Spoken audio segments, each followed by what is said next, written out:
ang ating topic is probability. Last topic po ito para sa Module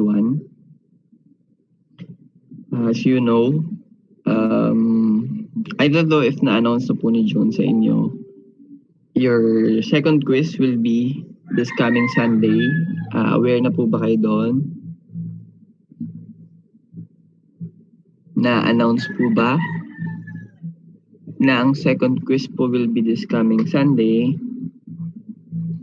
Ang coverage po is yung tatlong sumunod na topic nung after nung inyong quiz 1. So that will be, ano yung topic nyo? Geometry. Solid, no? Solid, analytic, and probability. Ayan. So, ano po yun Sunday po, same time, 12 o'clock. Just wanna ask kung na-announce ba ni June yung details ng bagong rule pagdating po sa pag-take ng quiz. Meron na po bang na-announce?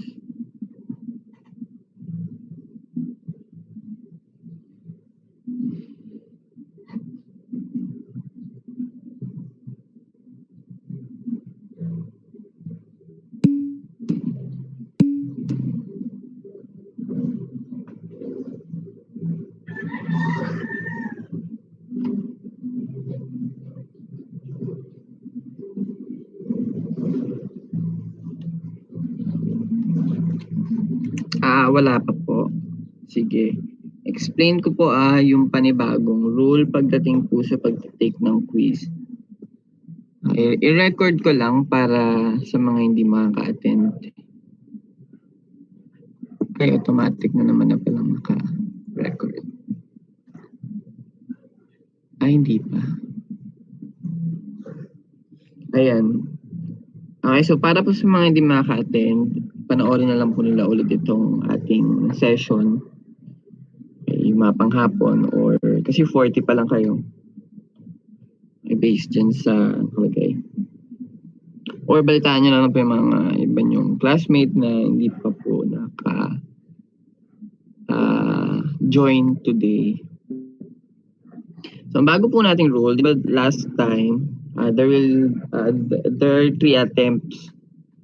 Okay, and then highest score po yung kukunin. Okay, so that is for quiz 1. Okay, para po sa mga susunod pa na quiz, mula quiz 2 hanggang quiz 6, iba na po ang rule natin pagdating po sa pagtitake ng attempt. Okay, ang purpose po ng attempt, kaya kami nagbibigay pa ng second and third attempt, is for you to have a chance na makuha yung minimum requirement for quiz. Di ba nga po ang minimum natin is 70% para po makapag-take kayo ng final exam. Okay, so for the first attempt, okay, let's say tinake mo yung quiz, and then may kita mo agad yung score mo dun, di ba? If your score is already above 70%, okay, so you don't need to take the second and third attempt. Okay, kasi above 70 ka na naman na. Okay, wala ka na po dapat problemahin. Dahil pag kinuha yung average ng lahat ng quiz mo, if lahat naman yun ay 70%, edi itaas naman yung chance, okay, na above 70 or for sure above 70. Ulitin ko lang, sa first attempt, if your score is already greater than 70 or above 70%, hindi mo na kailangan mag-take po ng second and third. So if hindi naman po kayo umabot doon sa passing na 70 above, okay, kayo po ay allowed to take the second attempt. Okay po? So sa second attempt, magte-take na po kayo ng another quiz. Kaya lang, to be fair, syempre baka mamaya kasi ganito yung mangyari, no? So sa quiz 1, sabihin natin yung score na nakuha mo is lang 40%, ganun kababa. Okay, tapos yung iba mong classmate above 70. So okay sila. Pero hindi nila perfect, ganun. So ikaw, since less than or below 70 ka, you are allowed to take the second attempt. Sabihin natin sa second attempt na perfect mo na yung quiz kasi medyo na-realize mo na yung mga pagkakamali mo or mas madali yung mga lumabas, something like that. Okay? Hindi namin kukunin na perfect yung score mo. Okay? So the maximum score na pwede mo pong makuha for the second or third attempt will be 70%. Okay? So kahit above 70 ka sa second, ang maximum possible na lang po is 70%. Again, ang pinaka-purpose lang naman is for you to achieve the minimum requirement. Okay? So para po sa second and third attempt, ulitin ko lang, the maximum possible score na makuha nyo na lang is 70%. Kahit pa man ma-perfect nyo yung quiz doon sa mga attempt na yon. So mas maganda po, first quiz pa lang, above 70 na yung makuha natin, or first attempt pa lang, above 70 na po yung makuha natin score. Para at least, mataas yung grade natin. Nakuha po. Any question muna before we start the lecture?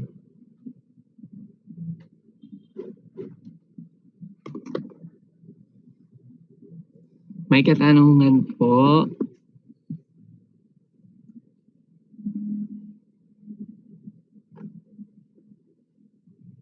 So halimbawa, 15 items po yung question.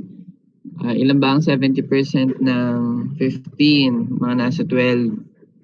Okay, so dapat 12 ang score. Tama ba?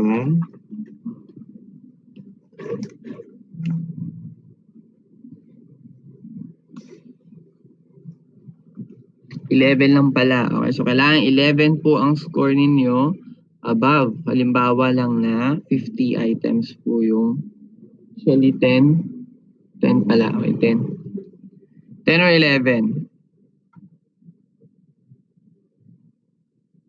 Pero kulang kasi yung 10. Okay, so 11 po dapat ang score above. Kung 15 items. So pag nakita nyo po yung score nyo at the end of the first attempt, let's say naka-11 na kayo, okay, tama na, di ba? Okay, hindi na kayo magte-take po nung second attempt. Okay, is that clear?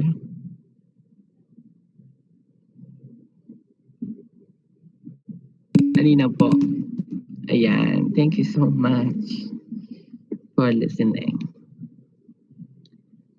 Okay, so ano ba yung topic natin ulit ngayon? Probability. Nako, sige, probability tayo. Ang proba, di ba, favorite po ng lahat yan. At kung papipiliin nga tayo ng subject sa math, proba yung ating pinaka-unang sagot, di ba? Agree po ba ang lahat? Masaya ang proba, sinasabi ko sa inyo. Kasi, yan po ay no? Parang ano ba? Parang nakagigil, di ba, isolve? May mapapaisip ka, ganyan. Talagang tatakbo yung utak mo. Challenging, mga ganyan. Okay? Kumbaga may thrill. Okay, ang proba. Okay? Ang proba po ay nag-start sa counting muna. Okay, so hindi pa tayo technically magdi-discuss ng probability of an event. Okay, we started with fundamental principle of counting. Okay, kasi ang probability po is, ano lang yan, di ba? Ratio po between the number of desired outcome and the total number of outcome. So it's really important for us to count the outcome. Okay, kung ilan po yung number of outcomes. So syempre, hindi naman literal na magbibilang po ng outcome. Okay? Napakatrabaho po, no? Lalo na kung malalaki na po yung mga numbers. Okay, madami yung possible events. So, hindi natin siya bibilangin literal. Isa-isayin natin, barbaric solution, ganyan. Okay? So, ang gagawin po natin, meron po tayong mga iba't ibang techniques kung paano natin bibilangin yung total outcomes na yon. Okay, so yung ating first technique po is by multiplication rule. So ito po yung multiplication rule. Ang sabi po dyan, if some procedure can be performed in n sub 1 different ways, and if following this procedure, a second procedure can be performed, and so on and so forth, and then the number of ways the procedure can be performed is given by their product. Okay, mamaya mas ma-explain natin bakit product yung kinukuha natin para makuha si total number of outcome. Okay, sige, let's try number 1 po.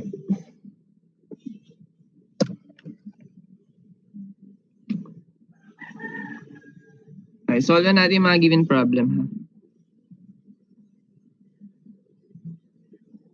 Kumain ko lang yung ating number 1.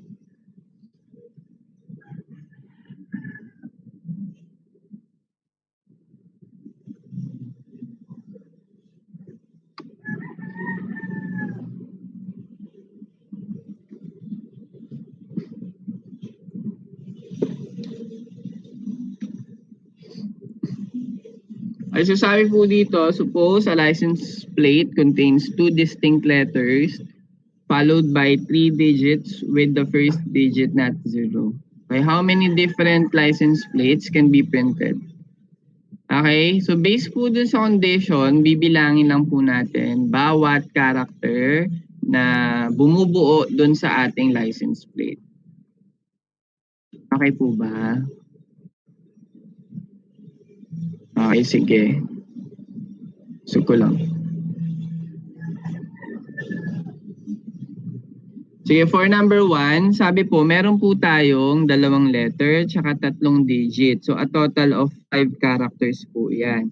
Ngayon, ang sinasabi dito sa problem, ito daw pong unang digit natin dapat ay hindi po maging 0. So, malinaw po siya na with the first digit not 0. So, ilan ba ang digits natin? Tapos, kung i-exclude po natin yung 0, ilan lang po yung pwede nating ilagay na digit dito sa pinakaunang character? Sige po, ilan?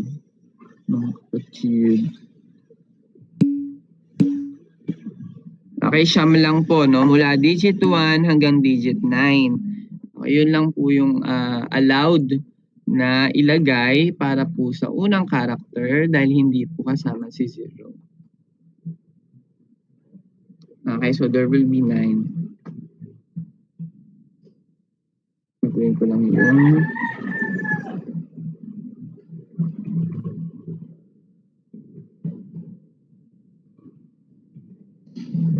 Okay, so there will be 9. Okay, next po. Next character. So sabi po dito ha, ay sorry, ano pala tayo? Mali. Ulit.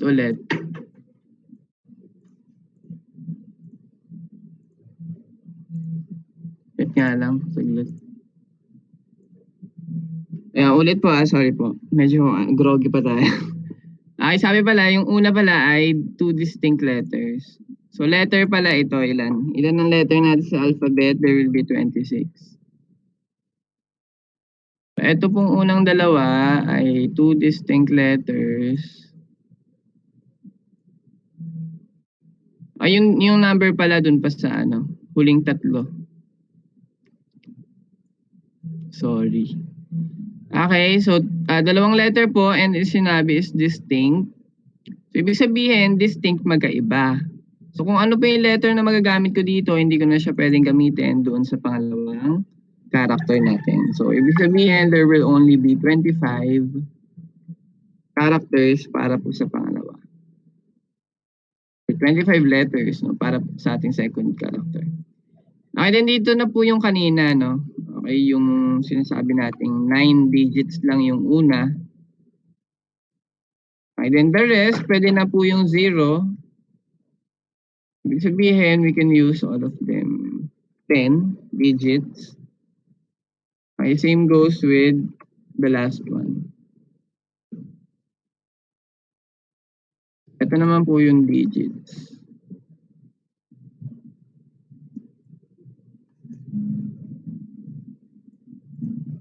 Ay, then sabi po sa ating multiplication rule, get their product para po ma-solve yung total number of outcome.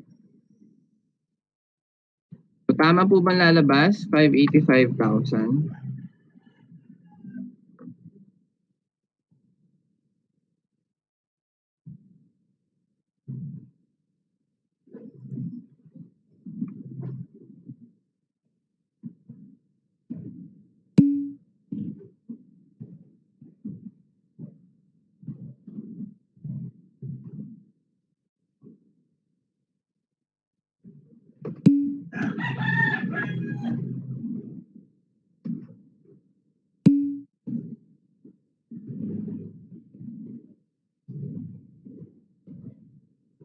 Okay, sige, thank you. So, ulitin ko lang yung distinct letter dito. So, ibig sabihin, bawal yung mga character na A, B, B, C, C, D, D. Okay, so dapat laging magkaiba. So, pwedeng AB, pwedeng BA, okay, pwedeng MN, JK, ganyan, ganyan. Okay, dito naman po, bawal yung mga zero. Okay, tapos dito pwede maulit. So, halimbawa, 100, pwede yun. 100. Kaya, 522, 523, mga ganun po. Okay, so kung bibilangin daw natin yung total is 585,000. Okay, bakit products? Kasi halimbawa dito no, sa 26 letters, ilan po yung pwede nating i-partner? 25. So for example, letter A po yung sa una. So ilan bang letter yung pwede nating i-partner sa A? 'Di ba 25? Kasi magiging B, C, D hanggang Z yun. Kasi wala naman yung A, bawal po yung A, kaya 25 lang. So sa letter A, meron ka ng AB, AC, AD, AE hanggang AZ. So 25 na agad yon para po kay letter A pa lang. Paano naman pag nag-i-start po yung ating license plate sa letter B? Sa letter B, ilan po yun? Another 25 kasi BA, BC, BD, BE hanggang BZ. So bawat letter po sa alphabet, merong 25 na partner or co-pattern niya, okay, pagdating po dun sa license plate natin.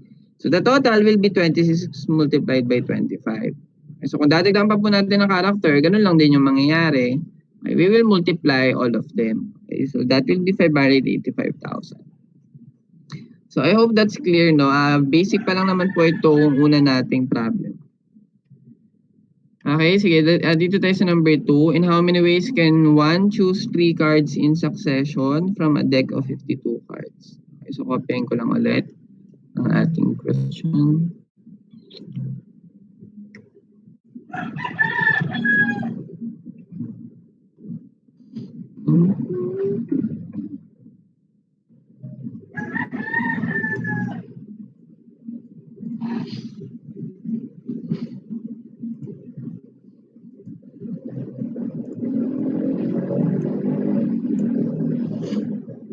Ayan. Okay, so for number 2, ito naman po yung ating question. So meron daw po tayong deck of card na binanggit na po yung dami ng card na meron doon, which is actually 52 naman talaga. Okay? So ang hinahanap lang, ilan daw yung ways para po makakuha tayo ng 3 cards in succession. Ano bang meaning ng succession? So sunod-sunod lang naman, di ba?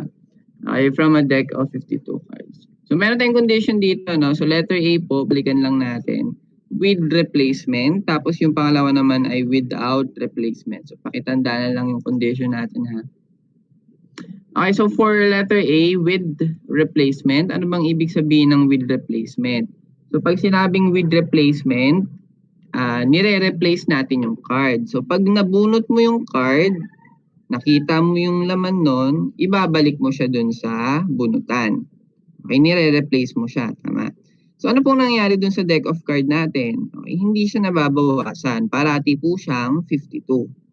Tama po? Okay, so yun yung ibig sabihin ng replacement, ha? Pag replacement, ibig sabihin, hindi po nababawasan yung pinagkukunan natin or yung number of elements dun sa pinagkukunan natin.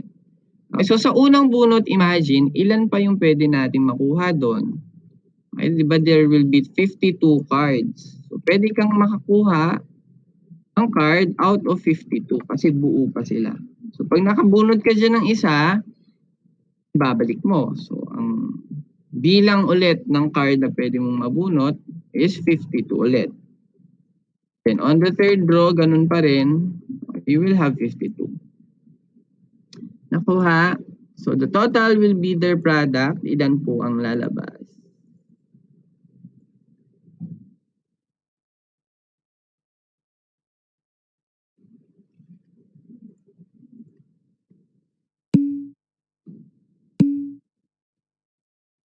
Okay, 140 daw, 608.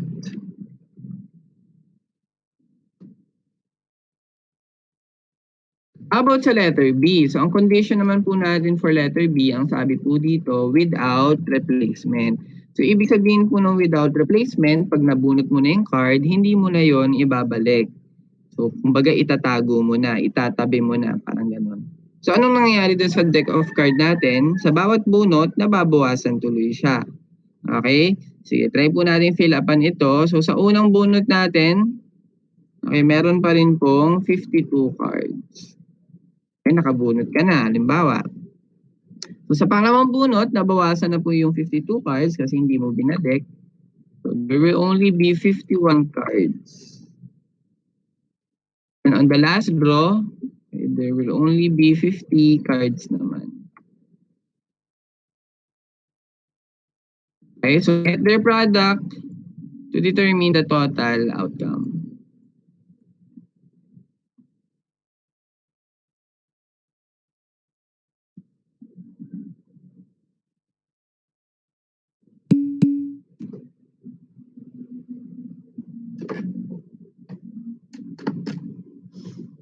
Okay, 1, 3, 2, 600. And kung mapapansin, mas kumonti, di ba?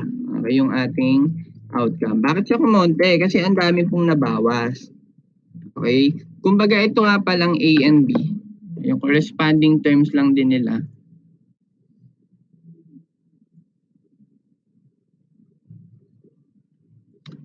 Iusog ko lang.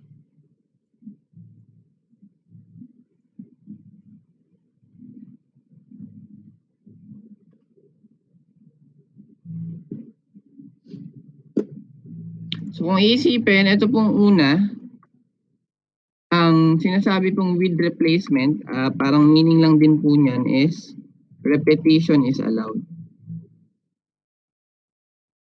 Okay, anong meaning ng repetition is allowed? Ibig sabihin, pwedeng umulit yung card. Diba, pag nabunot mo yung ace of heart, pwede mo pa siyang mabunot ulit for the second time and for the third time. Okay, wherein dito naman po sa pangalawa, pag without replacement, obviously, repetition is not allowed. So, kumbaga, distinct po yung bawat card na mabubunot mo. Tama ba? Okay, so yun lang naman yung another term na ginagamit para po dun sa without replacement. Okay, repetition is not allowed. Malinaw? Okay, proceed po tayo sa number 3. So, ito po number 3 natin. Kopyahin ko lang ulit yung ating problem. So, bilang-bilang lang ulit, no? Okay. Puro lang tayo pagbibilang. Kinder pa lang, di ba? Inaaral na natin ang counting. So, malakas tayo dito.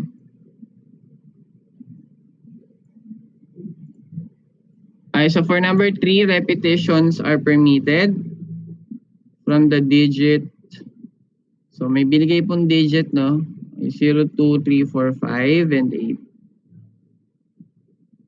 So, unang tanong, how many 3-digit numbers can be formed? Okay, sige, kopyahin ko na lang din to para bongga.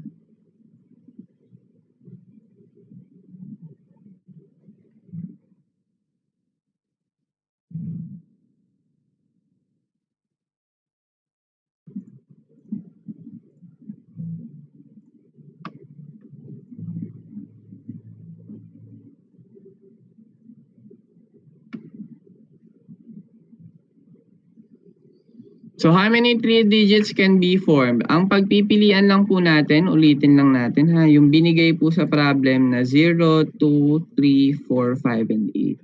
Okay, so yun lang yung pagpipilian natin. Bibilangin na po natin kung ilan po dapat yung mabubuo natin 3-digit number. So syempre, pag number po, meron po tayong i-consider na places. So 100 place, tens place, and the units place. Okay, then bilang po tayo. Sa hundreds place, ilan pong digit ang pwede nating ilagay dito?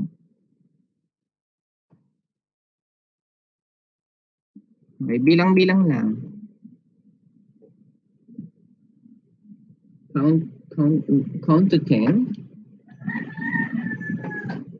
So yan na, papipilian lang po, 0, 2, 3, 4, 5, and 8. So ilan po dyan ang pwede nating ilagay sa hundreds place? Okay, correct. That will be 5 only. Okay, bakit 5? Obviously, hindi po natin pwedeng ilagay yung 0. Pag naging 0 yung hundreds place, ang mabubuo na lang natin ay 2-digit numbers. Hindi natin masasatisfy yung condition. Okay? Ulitin ko naman din pala, no, sinabi sa problem that repetitions are permitted. So, ibig sabihin, kung meron ka mong nagamit na number sa hundreds place, pwede siyang maulit sa tens, pwede siyang maulit sa units. Okay, sige, try na po natin sa tens naman. Ilan po ang pwede nating ilagay sa tens digit?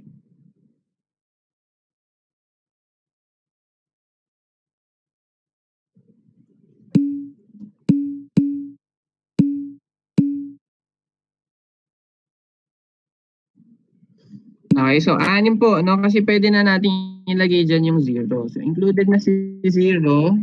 So, ibig sabihin, the number of outcome na pwede natin ilagay will be 2, 3, 4, 5, and 8, tsaka po yung 0. So, 6 po yun for tens.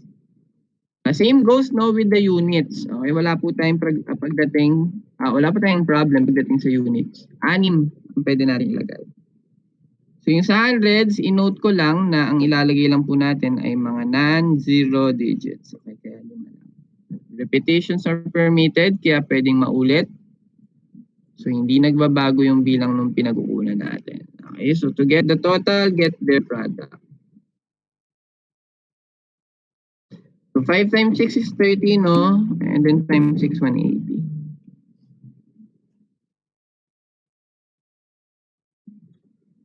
Okay, so yan yung technique natin para makuha yung total outcome. Compare mo yan kung gagawin mo yan ng mano-mano. Naku, baka mapagod ka lang, no? Maiyak ka sa sobrang haba. Kasi isipin mo, ano ba yung mga digit na pwede kong mabuo? Mag-start yan saan? Mag-start yan sa 200, 202, 203, 204, and so on and so forth. Hanggang mabuo mo yung 180 numbers. Okay? Para mabilis, we use the concept of multiplication rule. Okay, proceed tayo sa letter B. I-copyin lang natin ulit.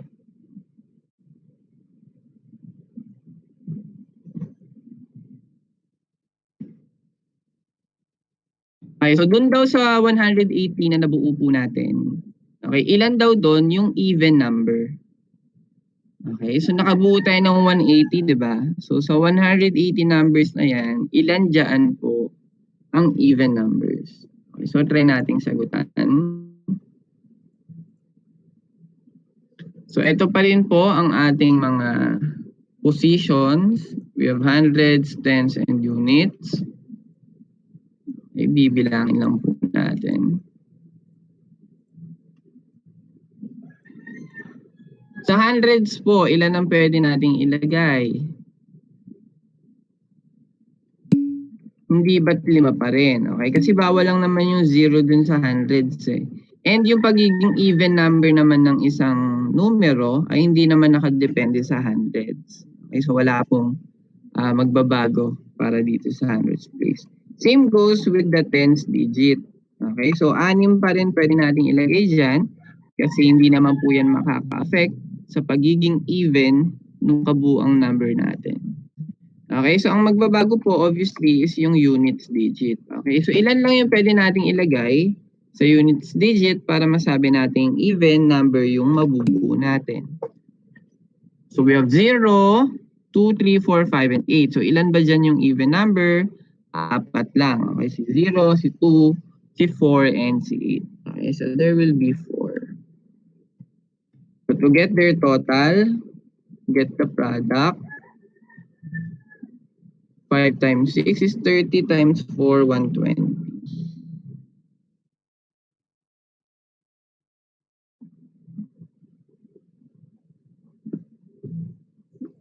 Ayan. Sige, lagyan natin ng note. So yung una ulit natin nalalagay, yung condition lang ay non-zero digits. Hundreds po yan. And para naman sa units, okay, ang i-include lang po natin dyan will be okay, even numbers. Kaya nakakuha po tayo ng 4 na even. Okay, then the product will be 120. Okay, so this is for even. I-add ko lang for letter B, for letter B, Bilang naman tayo ng number among the 180 kung saan odd number naman po. Paano kaya kung odd number yung tinatanong?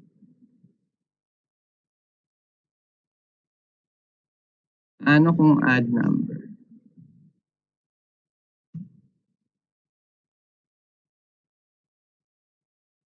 So almost same, no? Same procedure po ang gagawin natin. Ganito. Okay, sa hundreds, lalabas, 5 pa rin. Okay, wala tayong problema. Sa tens, 6 pa rin. So sa units lang yung magbabago kasi para po masabi nating add, it must end with either 3 o kaya naman 5. Okay, based dun sa pagpipilian natin. So dalawa lang po ang pwede natin lagay for the unit para po masabi nating even number. So to get the total, get their product, this will be how much? This will be 60. Makita po, their total will be equal to 180. Okay? Kasi ngayon yung total number na meron po tayo. Nakuha? So sa 180 na yan, 120 dyan ay even. So yung natira, 60 will be odd number naman. Okay, kumbaga kinategorize mo lang naman yung 3-digit number na nabuo natin. Malinaw, malinaw. Ayan, sige. So, lalagyan mo yun ng note. Ito lang naman yung nabago. Okay, so instead na even, yung units must be odd numbers.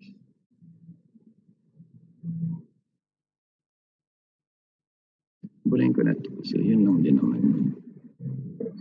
Okay, letter C po tayo. Copyin lang natin.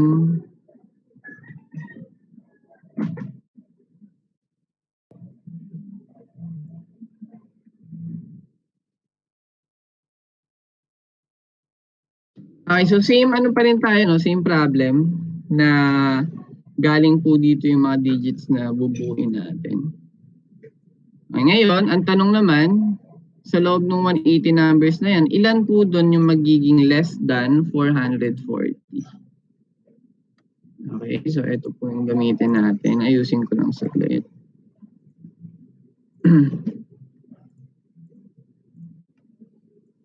So for letter C, ito po ang gagawin.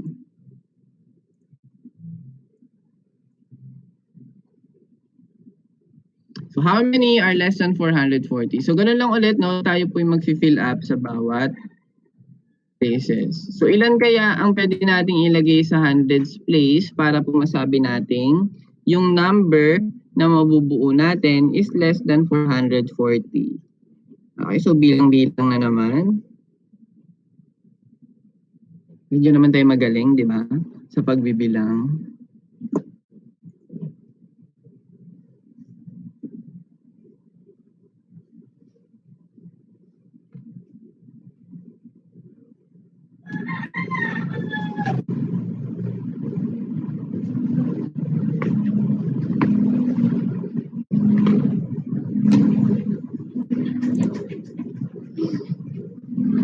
Ilan po ang dapat nating ilagay sa hundreds place para po masabi nating less than 440 yung mabubuo po nating number. So ang sagot po ng iba, 4 daw. Agree po ba? Yung iba naman, 2 lang. Yung iba, 3. So gusto nyo bang magbilang ng 2, 3, 4, 5?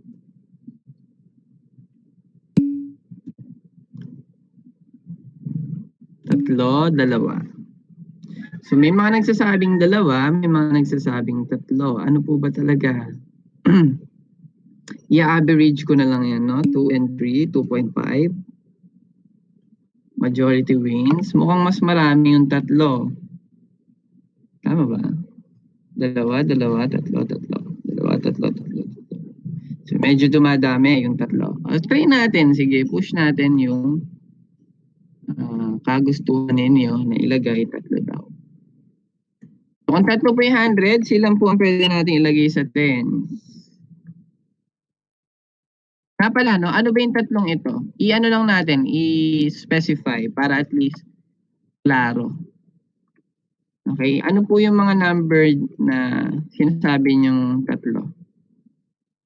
Anong mga digits pala? Okay, 2, 3, and 4 daw. 2, 3, and 4. Ayan, para clear. How about sa tens? Ilan po ang pwede nating ilagay sa tens?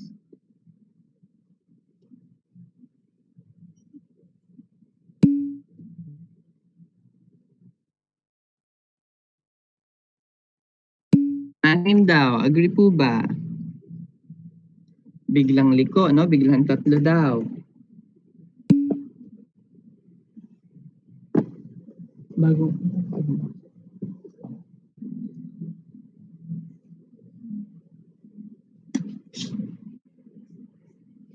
Tatlo.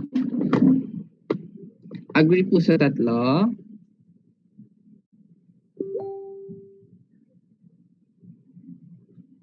No, kaya pa natin yan, no? Kaya pa yan. Sumasakit na ba ang ulo? Ang balikat, sumasakit na rin? Pati tuhod? Baka sex bomb na kayo, guys. Pag gano'n ang sintomas, sex bomb po yun. Ano na, tatlo po, anim. Mukhang maraming sumagot ng tatlo. Agree po ba sa tatlo? Sige nga kung tatlo, ano po yung mga digits na yon? Kasi kaya kayo may nabilang, meron kayo mga in-include na digit. So yung tatlong yan, ano po yung tatlong digit na yan?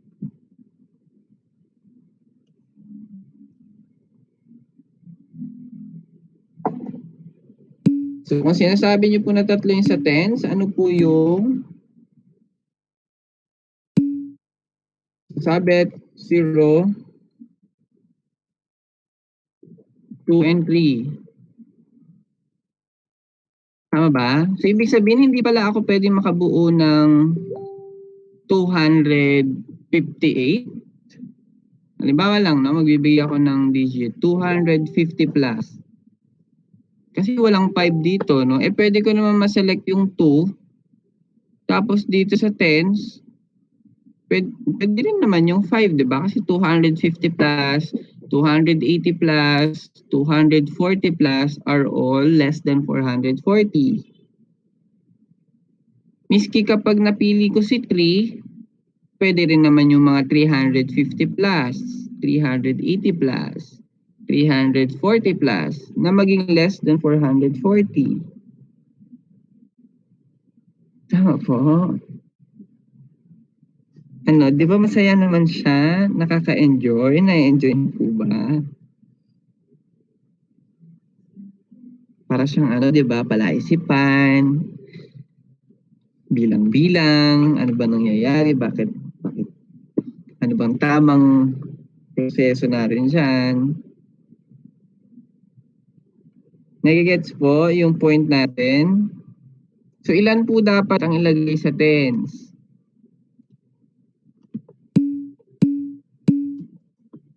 Anim. O, kung anim po ito, ano yung mga digit na yun? 0, 2, 3. So, syempre lahat ng available, no? 4, 5, and 8. So, ibig sabihin, sinasabi natin na kapag napili natin yung 4, pwede siyang i-partner sa 8. So, 480 plus yun. 450 plus, eh hindi naman siya less than 440. Kung 6. Tama po. Okay, okay pa kayo? Okay ba? So pag 6, ibig sabihin ini-include po natin yung 450 plus, 480 plus na mga number na hindi naman po less than 440. So kung makikita nyo po, nag-iiba-iba po yung bilang, di ba? Kanina, 3 lang. Ngayon naman, 6. Bakit natin nasabi na 3 kanina? Bakit nasabi natin na 6 ngayon? Kasi depende yan sa napipili natin digit sa hundreds place. Imagine, pag napili mo po yung digits 2 and 3, yung kasunod po niya, kahit anong digit na. Okay? Regardless kung ano man yung kasunod na digit, as long as nag-start yung ating number sa 2 and 3, kumbaga yan yung mga number na 200 plus, 300 plus, automatic less than 440 na yon. Kaya 6 po yung pwedeng ilagay. Wherein pag 4 naman po nag-start yung digit natin, medyo nagkakaroon po tayo ng difference. Okay, bakit? Kasi hindi naman po lahat ng numbers starting with 4, kumbaga yung mga 400 plus, ay automatic less than 440. Kasi meron pa naman tayong mga number na mai-include kapag ka po ang number ay nag-start sa 4 na hindi po less than 440. So pag ganun po nangyayari, ihihiwalay po natin yung pinaka digits. Okay, so makita nyo yung 2 and 3, wala po tayong problem. Doon lang tayo sa digit 4 may problema. Okay, sige, ulitin lang natin ito.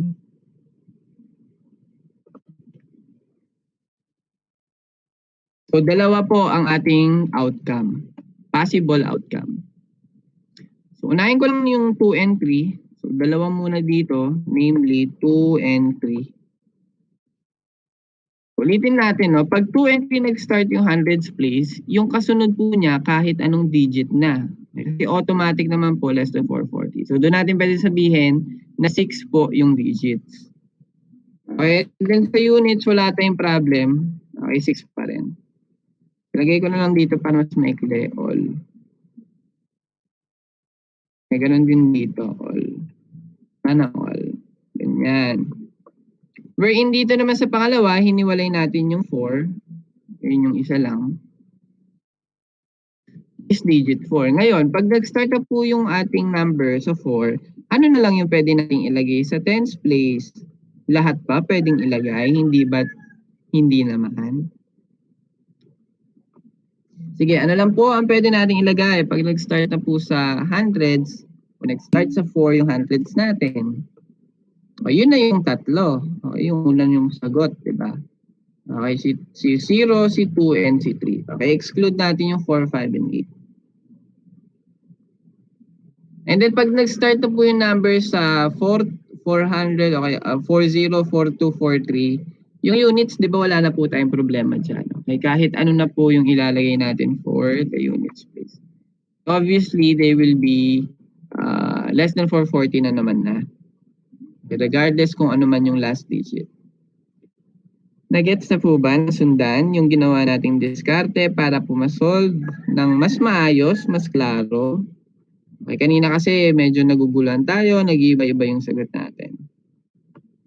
Okay, sige, pakisolve po ang total muna nitong unang outcome. Unang senaryo, kumbaga. So 2 times 6 is 36 times 6 times 6, 36 times 2, 72. And then the other one will be 18.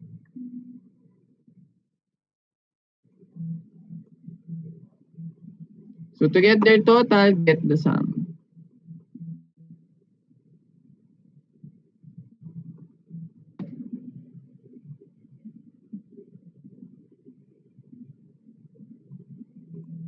Ilan po yan? 90 ba yan? 90.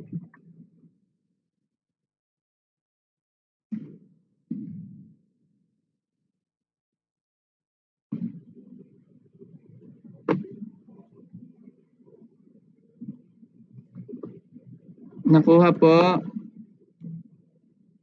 Okay, na-enjoy nyo ba? Nakakaaga-aga, no? Sumasakit ulo natin. Dito magandang almusal. Okay lang yan para at least na-exercise ang mga brain cells natin. Sumasakit ang ulo, ibig sabihin umi-effect. Ganun yun. Try na natin yung susunod pa na condition. So how many are multiples of 5? Multiples of 5. Kopyahin ko pala.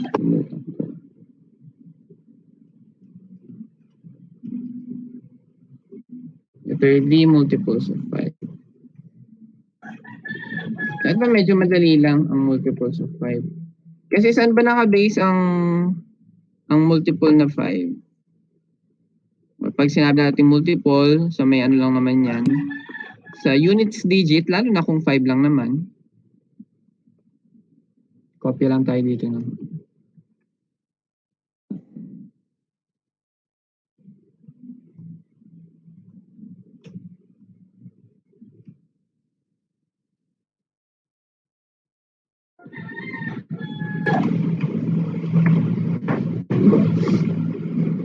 Okay, so multiple na 5. So tulad nga ng sabi natin, sa units place lang naman yan magbabase. So, ibig sabihin sa hundreds, pwede akong maglagay ng kahit anong numero. So 5 po yun. Ay, nangyari.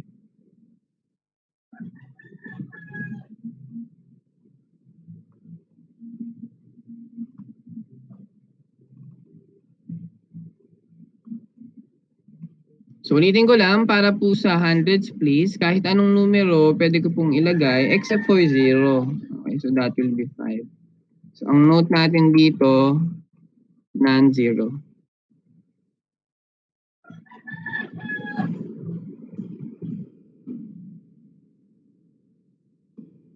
Non-zero digits lang po ang pwedeng ilagay sa hundreds place.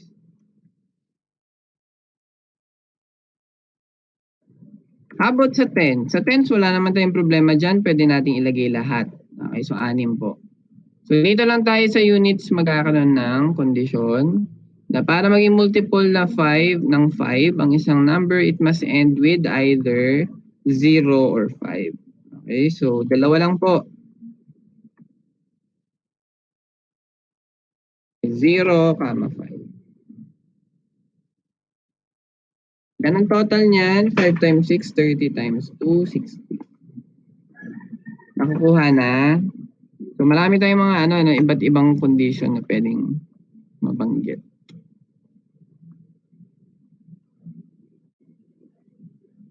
Okay, sige, proceed na po tayo sa number 4. Ang sabi po sa number 4, we will repeat number 3 or the previous problem, but this time, ang condition na po ay no repetition. Okay, sige, number 4. Copy na ulit natin.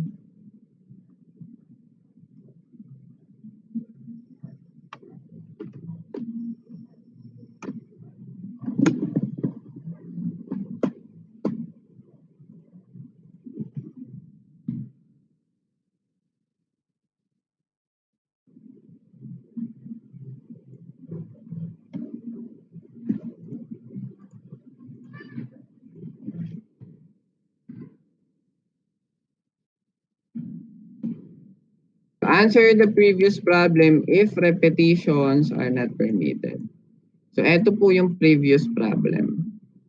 Tapos ngayon naman sa number 4, repetitions are not permitted.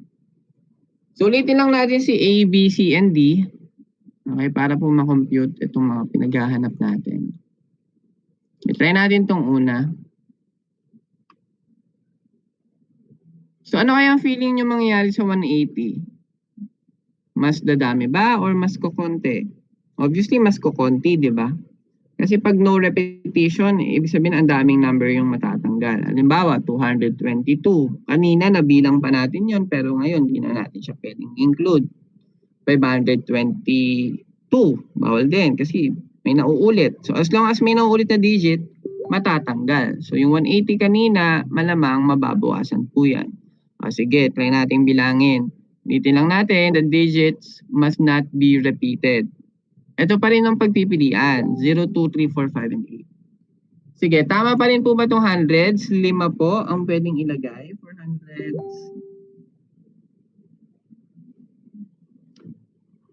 Yes or no? 5 pa rin po ba sa hundreds place?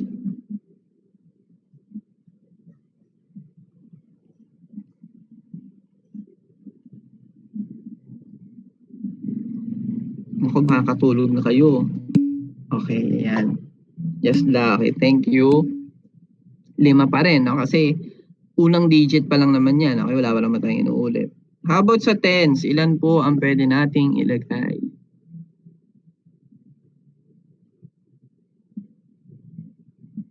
Kanina, 6 pa, no? Eh ngayon kaya, ilan ang pwede nating ilagay?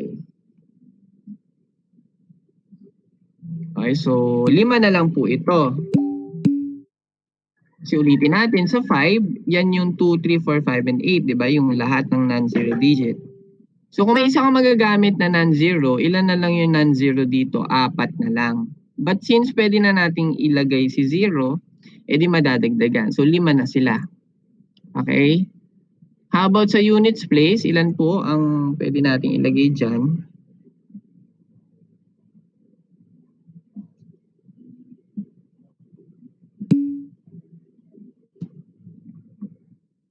Apat naman. Okay, kasi galing sa tens, 5 po yung pwedeng magamit. Since gagamit tayo ng isa, hindi natin siya pwedeng ulitin. So, 4 na lang. So, may kita, konti na lang po ang number na pwede nating mabuo. So, that will be 100. Okay, so okay pa tayo sa letter A. Dito naman tayo sa letter B. How many of these are even? Okay, so ang gawin natin, burahin lang natin yung mga dito. Sige, sa hundreds po, ilan ang pwedeng ilagay?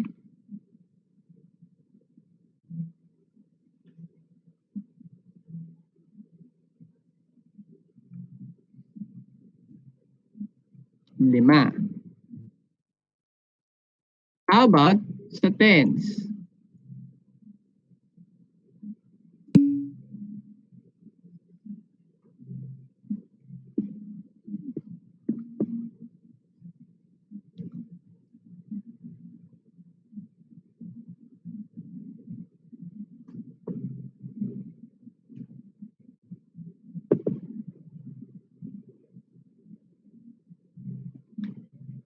Ilan po ay ilalagay natin sa tens naman?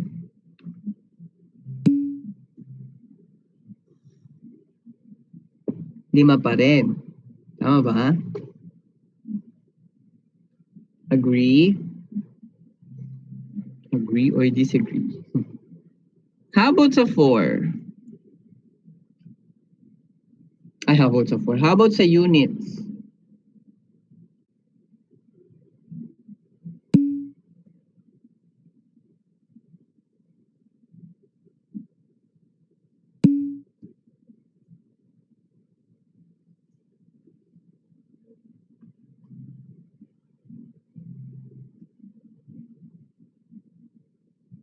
Apat daw.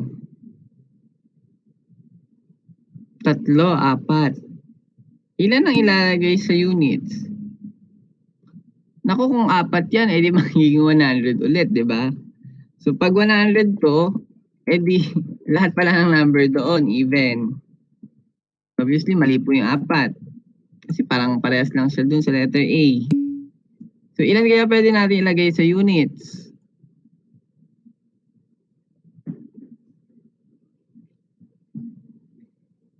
So, take note no, dapat even number ang ilalagay sa units. So, ilan po ang ilalagay dito?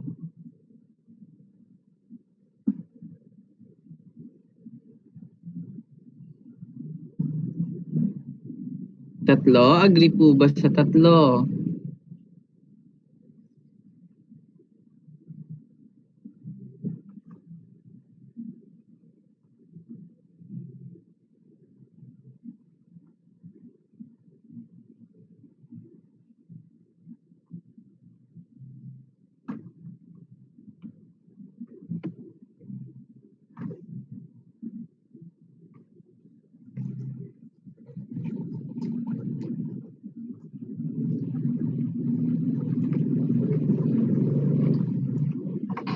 Agree po ba sa 3?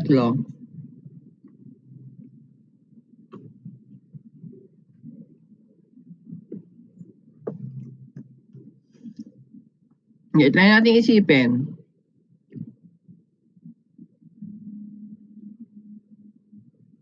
So, 5 ng 0 digits yan. So, pwede po dyan yung 2, 3, 4, 5, and 8. Sa tens, pwede kang pumili naman ng kahit anong digit. Kasi hindi naman yan makaka-affect sa pagiging even number nung mabubuo nating numero. So, ito pong tens can be any digit except for the one we used in the hundreds place. Pwede na rin yung 0 dyan, kaya 5 pa rin. Kaya lang sa units po, supposedly, Apat ang meron po tayo dyan. You have 0, you have 2, you have 4, you have 8. But the problem is, paano kung nagamit na natin yung even number sa hundreds tsaka sa tens? Imagine, possible 'di ba na mapili ko po dito even number, dito even number din. Halimbawa 2, tapos 4. E di ilan na lang yung pwede dito sa units place? 0 tsaka 8, dalawa na lang. Tama po? E paano kung napili ko dito ay even number, dito naman odd number. Halimbawa 2, tapos 3. Ilan pa pwede kong ilagay dyan? Tatlo pa. May 0, 4, and 8. So kung makikita niyo po, nagbabago-bago yung bilang. Okay, kaya wala tayong ma-finalize, di ba? Kayo din, napapaisip. Okay, iba-iba yung nabibilang nyo. Depende kasi yan sa napipili natin para po kay hundreds and para po kay tens place. So pag ano po nangyayari, medyo ibayin natin yung diskarte natin. So ang gawin po natin siguro, unahin na lang natin yung units place. Okay, so medyo ibayin lang natin yung approach for this problem. Okay, so sa units muna tayo. Para at least yon sure tayo na apat lang talaga ang pwedeng gamitin sa units. Okay, and that will be 0, 2, 4, and 8. Nakuha? So sure ako na meron akong isang magagamit dito na digit. Ngayon, ilan na lang po ang pwede kong ilagay sa tens. So magpabaliktad naman po tayo mag-fill in ngayon. Okay, ilan po sa sa tens ang ilalagay natin?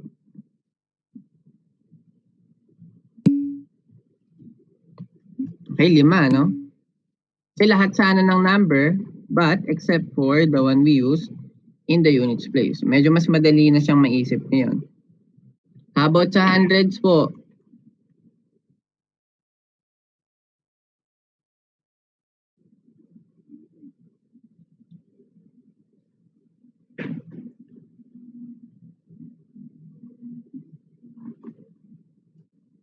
Ilan naman ang pwede natin ilagay sa hundreds place?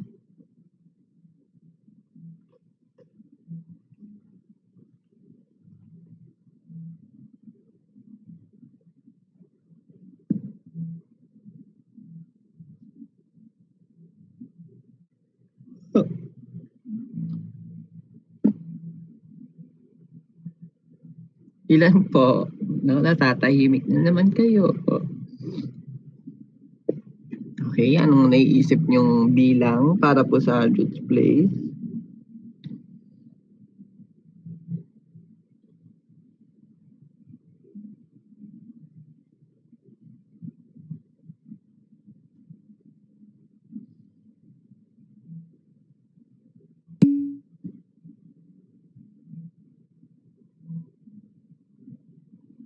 Tatlo daw. 4, 5, 6, 7, 8.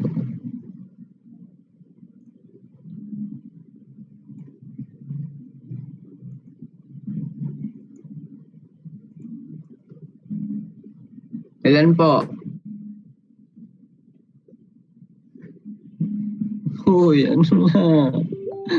Kaya ba today? Ilan po ang hundreds place ilalagay natin?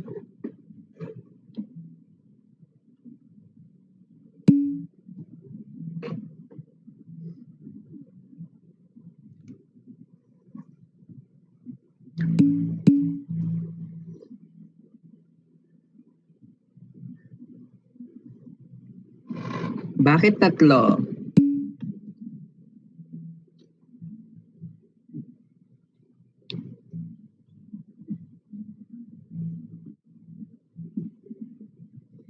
Tatlo kasi bawal yung 0. Ma? Tama. In-exclude nyo yung 0. Kaya naging tatlo. Okay? Sige. Tatlo. Magbigay tayo ng senaryo. Dito sa even number, halimbawa napili ko po ay digit na 2. Magbibigay lang tayo ng senaryo. Bubuo tayo ng mismong number. Halimbawa, napili ko dyan digit 2. Tapos sa may tens naman, ang mapipili ko, let's say digit 5 or digit 3 na lang.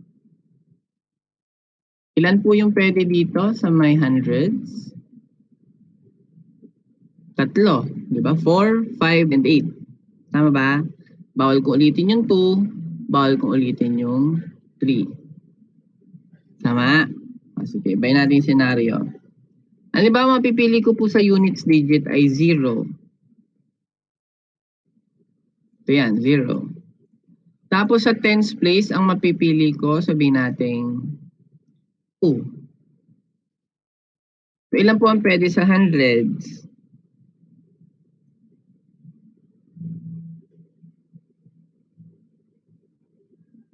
Tatlo pa rin po ba? Tatlo.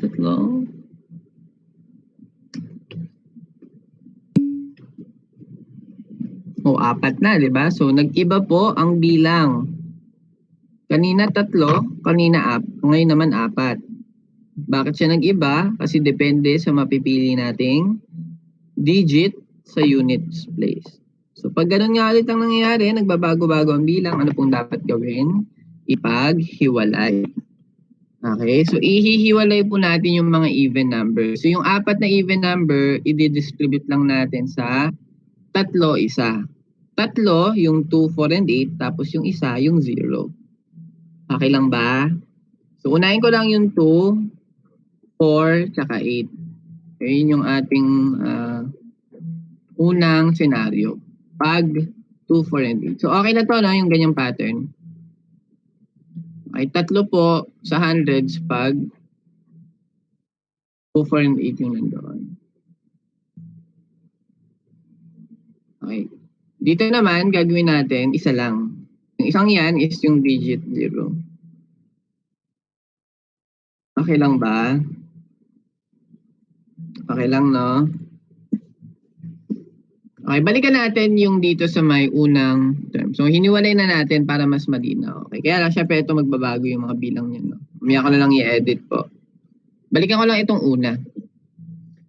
So, 2, 4, and 8, sure ako na meron akong isang magagamit. So, how about sa tens? 5, no? So, tama ba na ito po ay 3? Non-zero digits? Tama po ba na yan po ay 3, non-zero digits? Okay na po ba tayo dito sa una para makapag-proceed tayo sa pangalawa? Ito po, okay na po ba yung numbering na yan?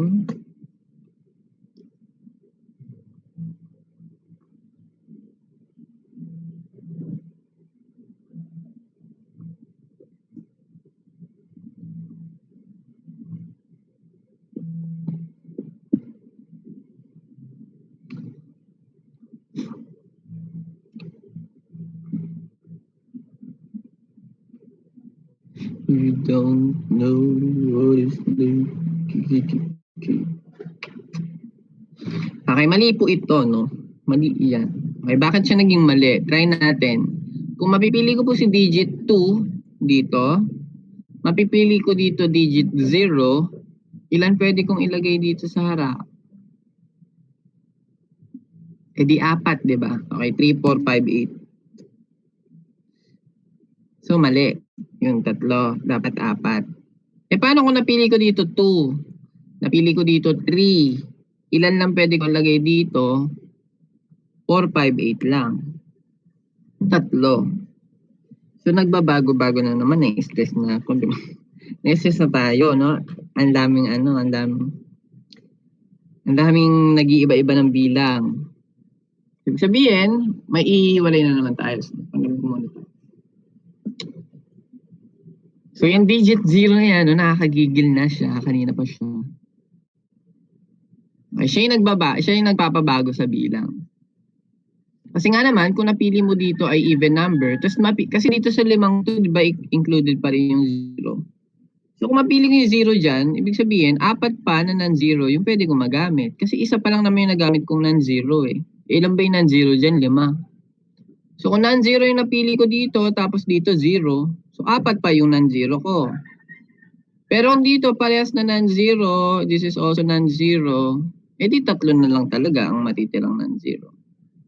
So nakadepende sa pagpili natin ng 10. So yung 5 yan, hahatiin natin sa 4.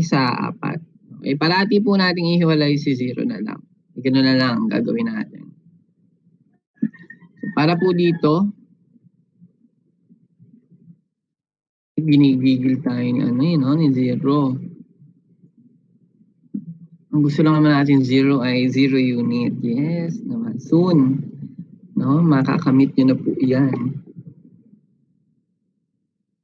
Okay, so yung 5, gagawin lang po nating 4 isa. Kasi pag 0 po ito, 4 po ang pwede nating mailagay sa 100 place. Inote lang natin. Inote ko na lang yung bawat dito outcome. So itong una, wala kang makikita. This is all non-zero.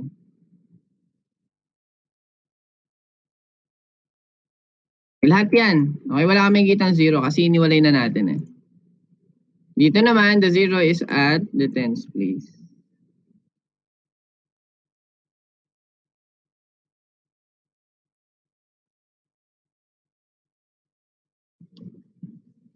Okay, tapos balikan na po natin to, no? So kung 0 to, ang pwede kong magamit sa tens ay 4.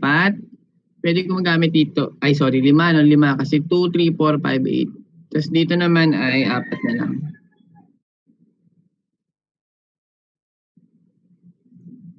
Okay, sige po.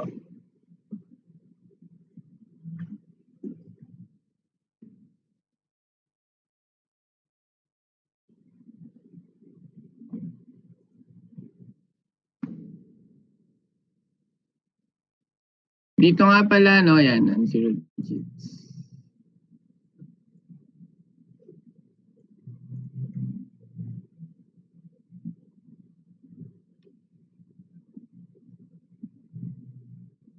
So ilan po ang bawat outcome natin? Paki-solve naman.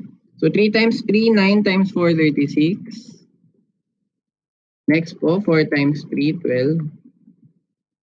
4 times 5, 20. So get the sum, ilan po ito lalabas?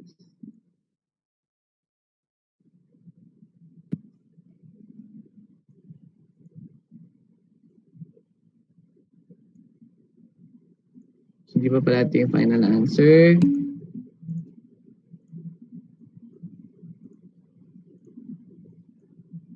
So we have 36 plus 12, 48 plus 20,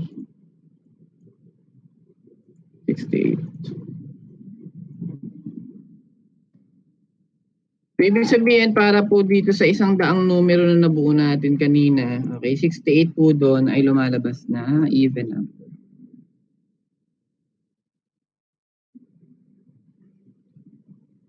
Nakuha na po, nakuha na.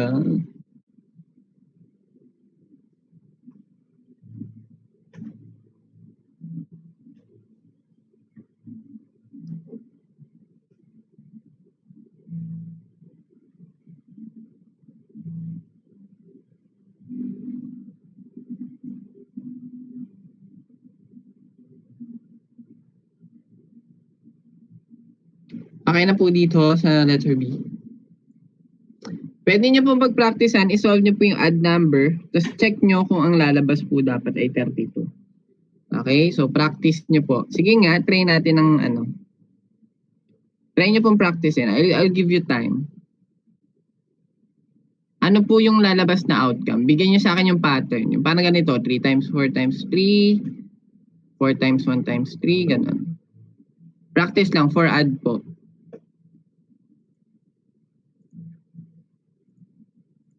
Sige, lang. Bilis lang po. Bilis.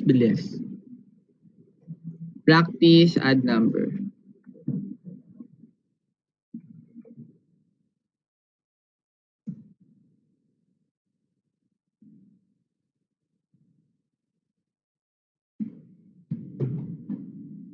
Anong pattern? Anong product ang makukuha natin?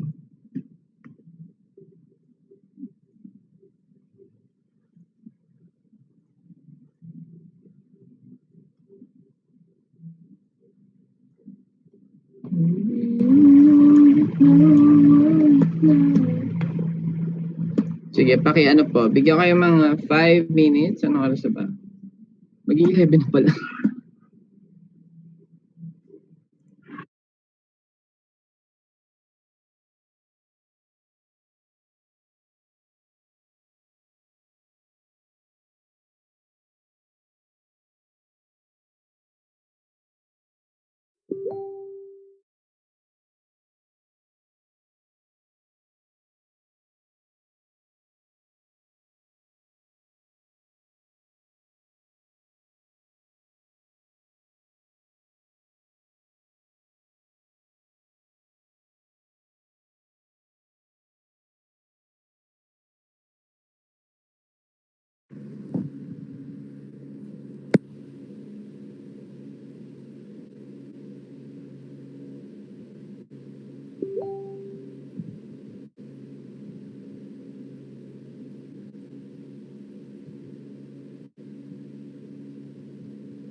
Okay, so ayan, binigyan ko kayo ng hint. So dalawa po, no, ang magiging outcome natin na pag tinatanong naman po, ilan po yung add. So dito, meron ulit tayong puro non-zero lang. And meron tayong Phoenix na position ng zero. Kasi yung zero na yan yung magpapalito sa atin or magpapabago ng bilang natin mamaya. Okay, kaya hiniwalay ko na agad, nilagay ko na yung zero sa tens. So kung pipilapan po natin, we have for add, dalawa lang naman ang add dyan. You have 3 and 5. Okay, tapos sa non-zero, so pag napili mo yung isa dun sa 3 and 5, okay, 4 na lang po ito. And then, 3 na lang po yung isa.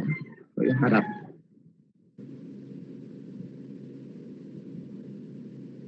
Wala.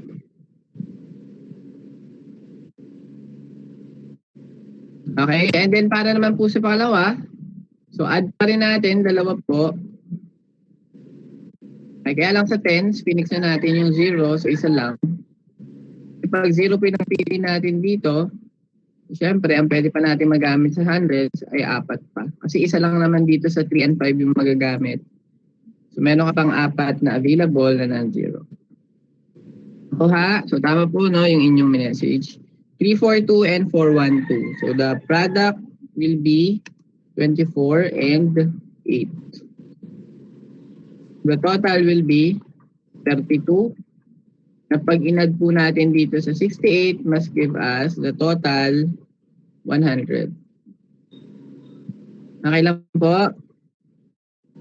So, para po sa less than 440 and multiples of 5, practicing nyo na lang po. Mas medyo bitin na po tayo sa time. Okay, so using the concept na tinuro po natin kanina, yung pagbibilang, okay, yung position ng 0, okay, yun lang kasi yung after nagpapahirap dyan. Yung position ng 0, kasi madami siyang ano, di ba? Kondisyon sa buhay. Kumbaga, bawal siya sa hundreds place, pero pwede siya sa tens at units. Tapos si 0 is also an even number. Okay, mga ganun po, okay? So, isipin nyo lang, pag nagbabago po ang bilang, depende sa sitwasyon, okay, ihiwalay nyo na lang, okay, para po mas luminaw, okay, yung number of outcomes natin. Okay, sige, proceed na po tayo sa next topic kasi medyo napatagal na po tayo dyan. Okay, permutation and combination po tayo. Sige, mabilisan na lang po na explanation para kay permutation. So, pag sinabi po natin permutation, okay, so practicein nyo na lang po itong maiwan, okay? Okay, number 4 po or slide number 4 tayo. Permutation, ang keyword po natin ay arrangement. So, tandaan nyo po pag permutation, the order matters. So, yung pagkakasunod-sunod po ng elements, okay, ay mahalaga po pagdating kay permutation. So, ibig sabihin, pag meron pong nabago ng posisyon, okay, panibagong bilang po yun, or panibagong set of elements. So, try lang po natin A, B, C. So, ito po yung given set. 3 po yung letter na binigay ko. So, n equals 3. Nga pala, ito ay type na linear permutation muna kasi mamaya meron tayong didiscuss na circular permutation.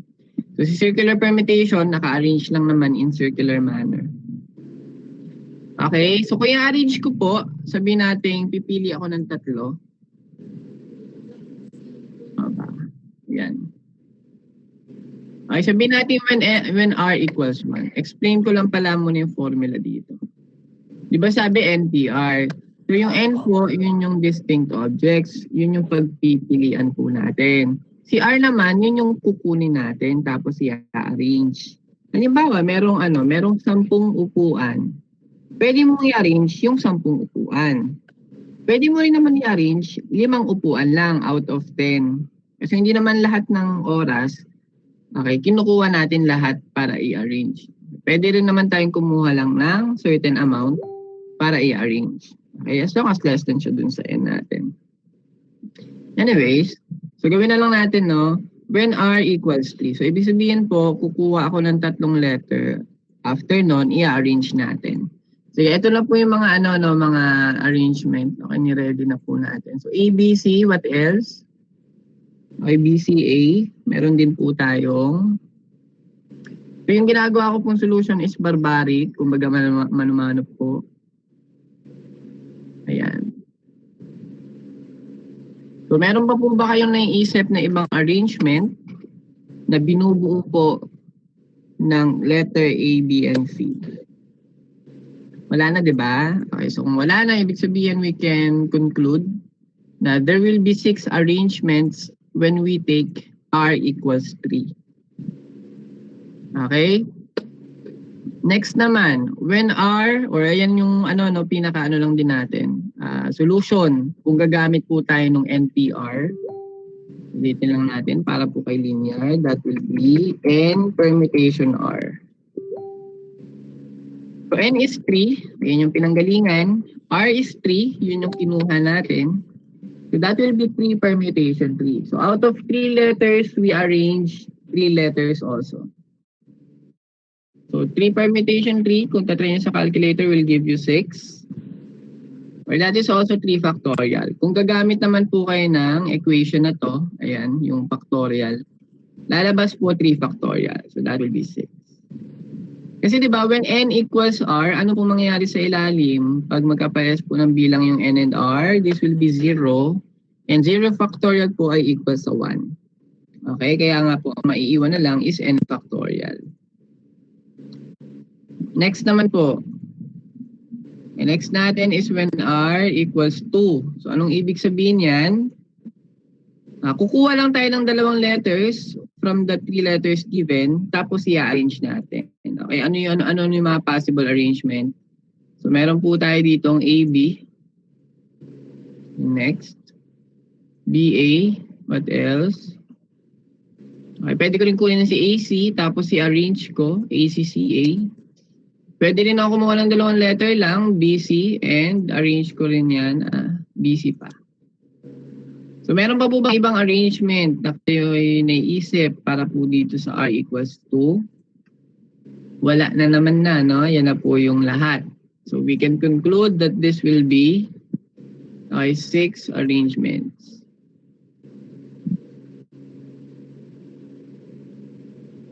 Or the 6 arrangement is also equivalent to, kung gagamit po tayo ng equation or ng formula, so out of 3 letters, we permute 2 letters only. Okay, we arrange 2 letters. Kung magaganon siya basahin. So out of 3 letters, we arrange 2 letters. Okay, so will give us 6 daw. Okay, so pinakita ko lang naman na yun yung magiging total number of outcomes natin pag minano-mano. So syempre, pag masyado ng madaming letter, hindi mo na kayang isa-isahin pa yan. Tama po ba? Okay, kaya dapat meron tayong ginagamit na mas mabilis na paraan. So ito po yung technique natin using permutation. So na-derive na yan. Ay based po dun sa concept na nag-arrange lang po tayo ng elements. Nakuha. So meron pa po tayo ditong isa. Okay, last. Okay, when R equals 1 naman. So ibig sabihin ng R equals 1, pipili ka lang ng isang letter kasi arrange mo. Okay, so yan po ay what? Siyempre, if you select A and then in-arrange mo si A, wala naman siya ibang arrangement, kundi A lang din. Kaya ganun din po pagdating kay B. And pagdating po kay C. So we can conclude that there will be 3 arrangements, or pag ginamit po natin si permutation, this will be 3 out of 3 letters, we arrange 1 letter lang. So tatlo sila. Okay, A, B, C. Nakuha na po. Ayan, pag circular permutation naman, ibibigay ko na lang yung pinaka-formula. Dito nga pala, no, ano lang, special case lang.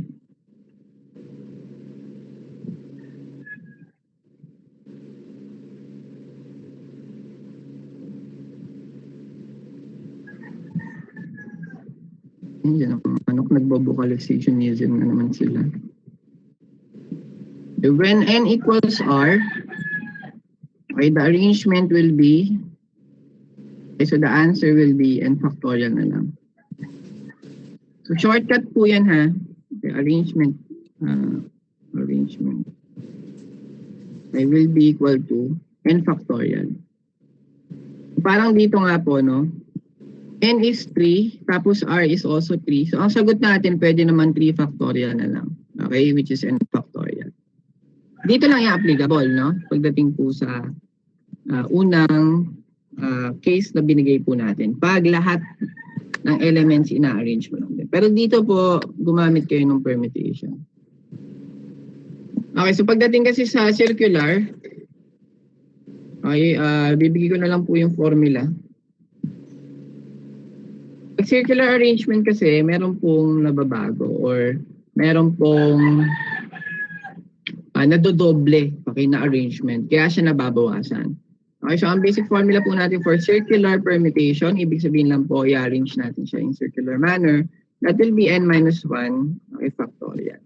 Given okay, that all elements okay, are being arranged.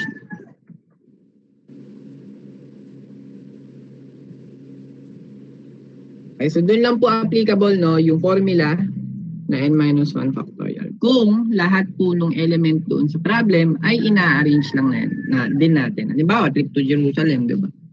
Okay, kung 7 yung upuan, mag-arrange ka ng 7 tao. So, lahat ng element na gamit natin. So, applicable yung formula na n minus 1 factorial. Okay. Okay ba yun? Ano yung number 5? Okay, number 6 na siya. Okay, so number 5 po tayo. So solve pa ba natin si number 5? Eh, magdali na naman siya. Sige na ba? Solve na lang natin.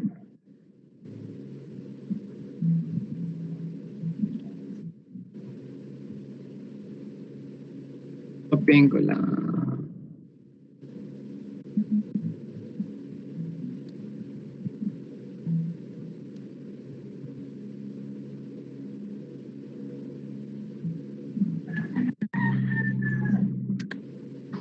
In how many ways can a party of 7 persons be arranged themselves in a row of 7 chairs? O, tulad po niyan, no? Yung ating letter A is a sample of linear permutation. Kasi i-arrange mo lang naman sila in a straight row. So, linear po yun. Anong sagot natin? That will be, so since n equals r, kasi di ba 7 po yung tao, 7 din yung chair na i-arrange natin. So n equals r lang po kasi lahat sila ma-arrange. So therefore, okay, the number of arrangements will be will be 7 factorial lang. Ilan po yan? Is it 5,040? Again, pwede nyo namang gawin kung gusto nyo kayong gamitin sa permutation. Pwede naman 7 permutation 7. Okay, parehas lang po ng ibibigay ang sagot. Okay? And next, letter B naman po is circular. Mag-ano na sila, mag-trip to Jerusalem. Okay, so ano pa rin, no? Lahat pa rin ng tao doon, i-arrange natin. So the arrangements will be okay, 7 minus 1. Okay. That will give us 720. Is that correct? Madali na po yan, no? Si permutation. Okay, sige, next po natin number 6. Copy lang ulit natin yung tanong.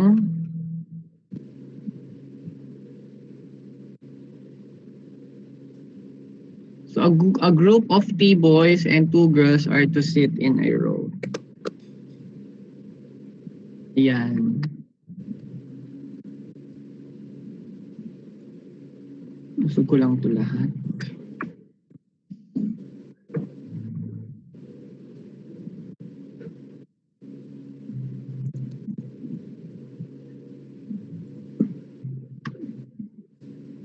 Letter A, in how many ways can they sit in a row without restriction? O without restriction daw. So anong gagawin po natin? Ibig sabihin, yung tatlong boys tsaka dalawang girls, pwede silang umupo kahit saan.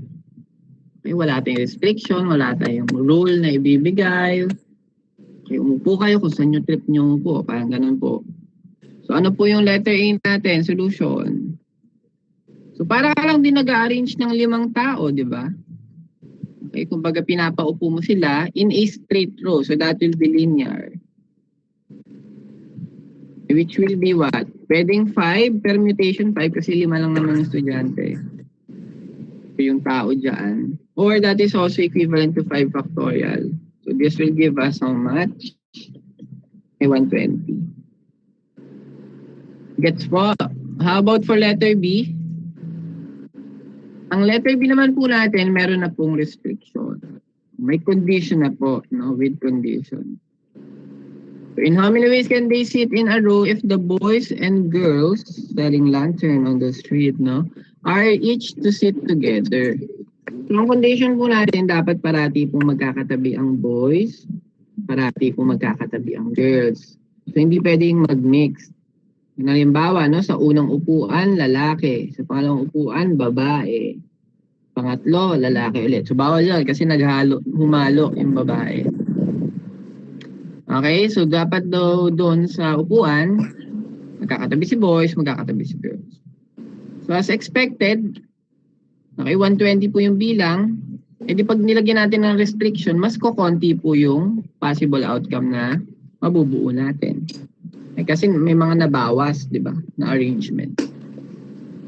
Sige, magbigay po tayo ng sample. So, ito po yung sample natin, no? So, hinati ko na sa dalawang grupo. Sabihin natin, ano yan, 5 upuan. Okay, tapos hinati na po natin sa dalawang grupo. Okay, puro boys and girls. So, sabihin natin, boys, boys, boys, and then girls, girls. Okay, so si boy 1, si boy 2, si boy 3, si girl 1, si girl 2. So, isa lang to sa mga possible outcome na magsasatisfy dun sa given condition. Ano po? Ngayon, isip pa tayo ng ibang paraan para ma-arrange sila. Pwede rin naman mangyari yung ganito po. Okay, so ang nangyari, kung makita nyo, yung girls hindi nagbago yung posisyon, di ba? Pero doon po sa boys, may nagkaroon ng changes. So, ulitin lang natin. Once na meron po magbago na order ng elements doon sa ating given sample, ibang bilang na po yun. So, panibagong bilang yan. So, possible po mangyari yan. O, pwede rin pong ganito ang ating arrangement. Yung boys na natili, no, ang position, B1, B2, B3. Yung girls naman yung nagpalit. So, kung nakita nyo, wala pa rin po tayong nababypass na condition. Okay, we can still satisfy. Okay, na magkakasama po si boys, magkakasama po yung girls. Kumbaga kung magpapalit po sila ng mga pwesto, dapat sila-sila lang din. Yung boys lang, o kaya naman yung girls lang. And so on. So, syempre kung mamanu-manuhin natin yan, hindi po tayo matatapos. Okay, baka graduate na po kayo, di pa tayo tapos. Okay, gumawa nung arrangement. Okay, sobrang dami. Okay, so ibig sabihin, gagawin natin siya ng paraan o gagawin po natin ng mabilisang technique, okay, para po mabilang. Kung mapapansin nyo, anong nangyayari dito sa boys? Di ba nagpapalit-palit lang sila ng pwesto? Ayan, no? Okay, pwede natin silang pagpalit-palitin. Ito rin girls, pwede pong pagpalit-palitin. So, ibig sabihin, we can arrange all boys by themselves only as well as the girls by themselves. So, ilan ba ang arrangement ng tatlong lalaki? Sige po, ilan po ang arrangement ng boys?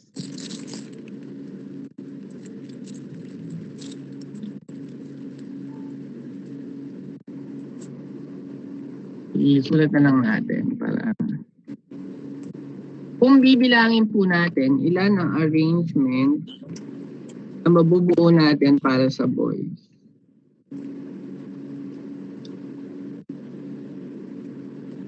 Ilan po, mga kapatid?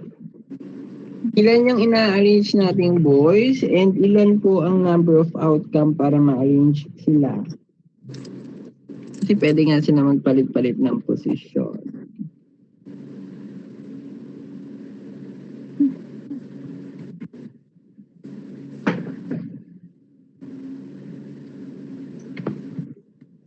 Okay, sorry. Tanggal yung mali. Ano po? Ano na? Nandiyan pa ba kayo? May tao pa ba? Kung nandiyan ka man, magparamdam ka. Galawin mo yung baso. O kaya patay-sindi mo yung ilaw. Para maramdaman po kita. Ilan po ang arrangement ng boys?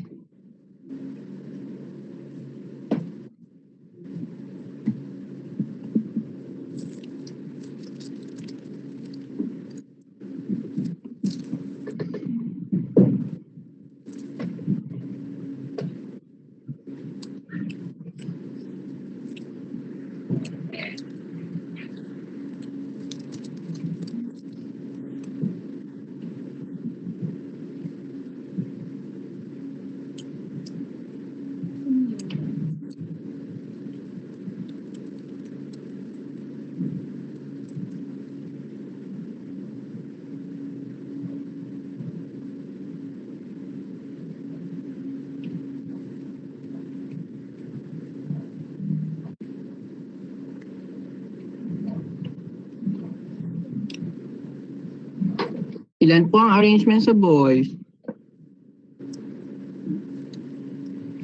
Ano yung akin? May bago bang message? But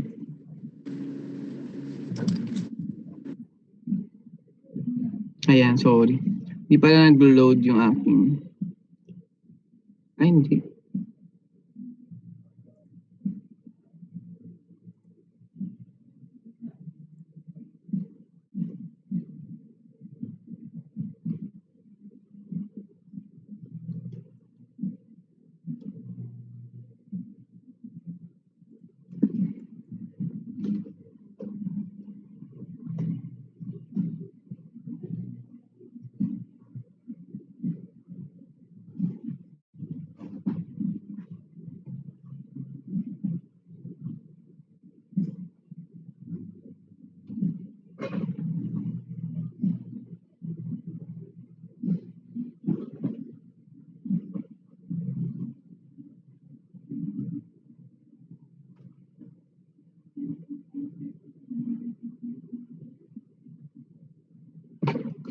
Ilan lang po. Ang arrangement ng boys, hindi po tayo mag-move on agad. Hindi po natin sasagot.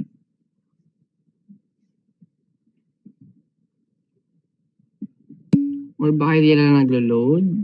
Ayan, naglo-load naman. Ayan. Okay, please cooperate do or participate. Mahirap po ang sagutin ang sarili kong tanong. Okay, so arrangement of boys, since tatlo naman po silang ina-arrange, so that will be 3 permutation 3. Okay, so ang shortcut po pwede ring 3 factorial, so that will be 6. How about the arrangement of boys? Or sorry, girls na palang ina-arrange natin.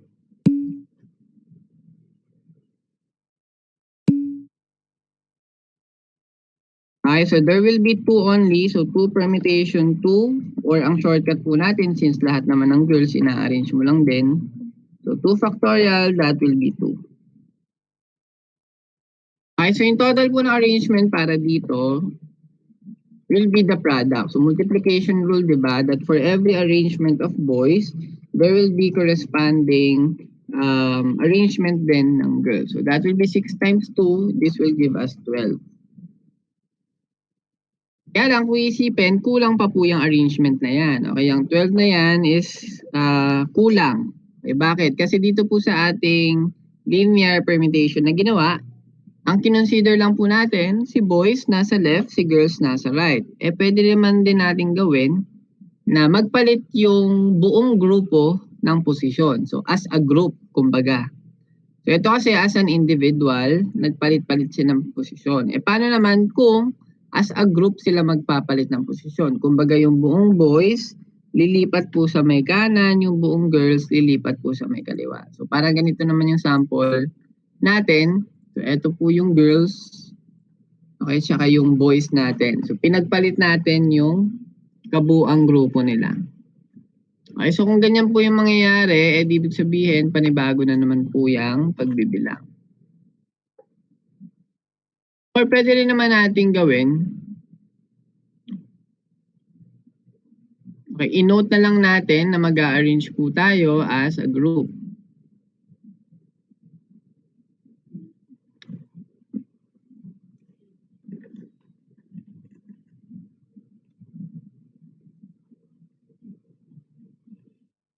So isipin nyo lang, ilan ba yung grupo na meron tayo? So as a group, okay, there will be two groups. Okay, boys and girls. Na ang arrangement po nila will be what? Equal to 2 factorial. Okay, kasi dalawang grupo yung na-arrange mo natin. So that will be 2 factorial. Okay, this will be 2. So to get the total, get the product of all. So that will be 12 multiplied by 2. That will give us 24. For shortcut, no, para po mas mabilis, for group permutation, tandaan, pwedeng ganito na lang yung formula. So g factorial times x factorial times x sub 2 factorial and so on.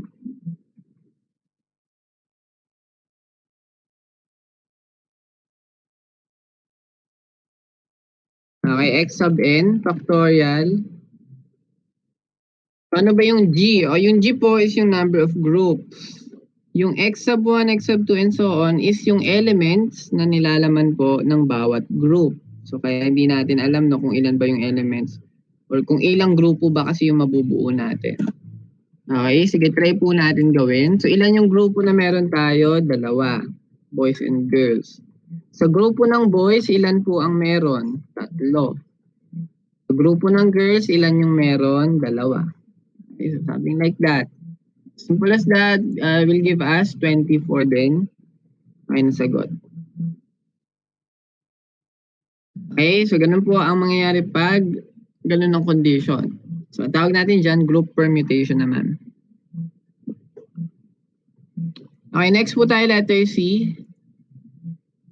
So letter C po, ang condition natin, girls are to sit together only. So yung boys po, hindi na po sila required na parati pong magkakasama. So pwede na silang humalo dun sa girls. Pero si girls, dapat lagi pa rin magkatabi. Sige, magbigay po tayo ng sample arrangement para po mas maintindihan.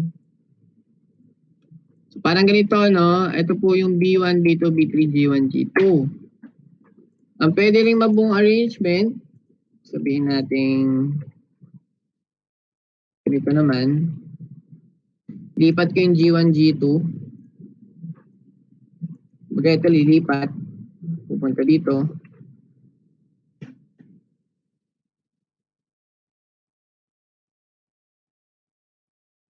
Ito pala, dapat laging katabi si G1.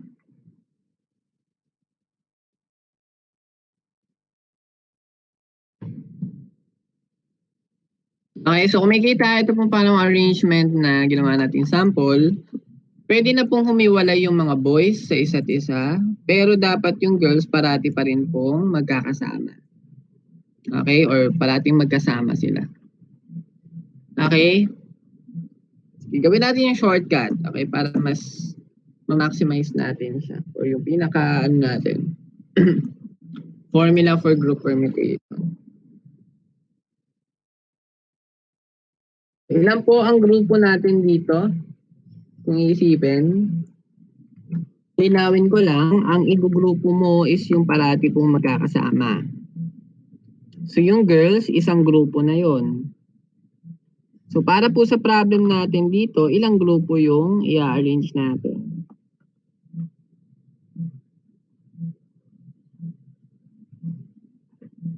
Okay, anong value ng G ang gagamitin po natin sa problem na to?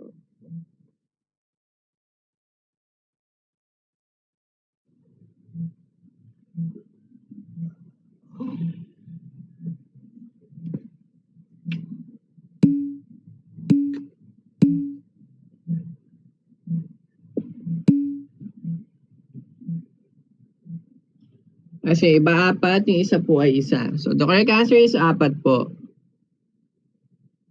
Okay, bakit 4? Okay, kasi meron tayong isang grupo para sa girls. Paano yung 3 boys? 'Di ba hindi na sila nakagrupo? So ibig sabihin individually mag-work sila mag-isa lang, 'di ba? So si boy 1, si boy 2, si boy 3 considered na per group na sila. Tig-isa po. Nagigets ba 'yon? Okay, kaya magiging 4 po, ha? So kung hindi mo naman kailangan pagsama-samahin yung mga naiwan, so bilangin mo sila as a one group or as per group. Each group or each boy will be a group. Parang ganun na. So kumbaga meron tayong boy 1, isang grupo yan. Boy 2, isang grupo. Boy 3, isang grupo. And then G1, G2, isang grupo din. So kumbaga ganito.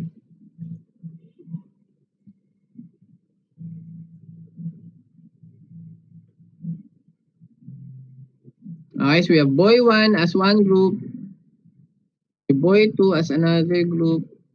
Boy 3 as another group. Bakit sila hiwa-hiwalay? Kasi nga, hindi na naman sila required magsama-sama. So, 4 yan. Okay na ina-arrange natin. Miski dito, no? Sa pangalawa kong given. Imagine, para ka lang po nag-arrange ng 4 na grupo. If they work as one na, okay, yung mga boys natin.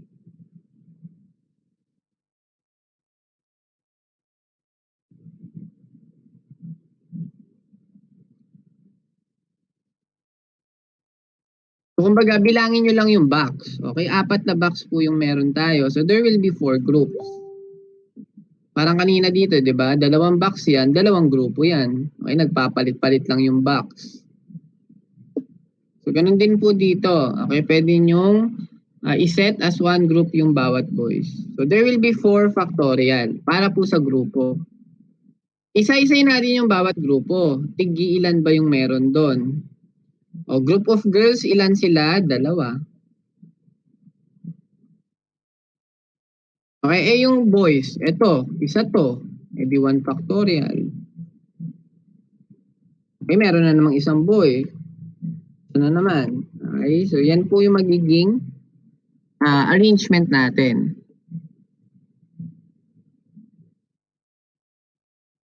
Lagyan nyo na lang ng multiplication or ng times yan sa calcu kasi hindi pwedeng tabi-tabi yung factorial. Magmamath error. Ilan po yan?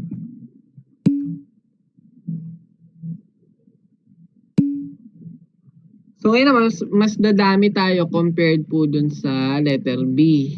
Okay, kasi sa letter B, restricted pa yung boys. Okay, kaya hindi sila makalipat pa ng maayos. Kaya mas konti po talaga. So dito, medyo free na yung boys sa kahit anong posisyon. So mas dumami nga naman. So that will be 48 based on your answer.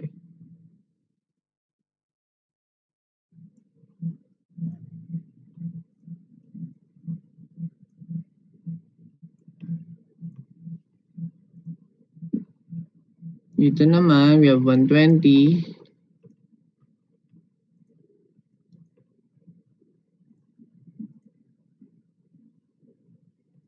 Ayan. So yung grupo na sinasabi ko is yung parati pong magkakasama lang. Okay?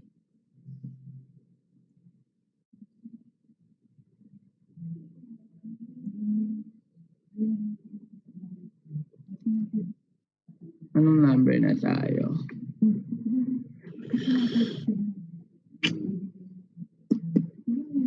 Okay, with repetition naman po. Okay, permutation with repetition. So, bigay ko lang po yung ating equation for permutation with repetition.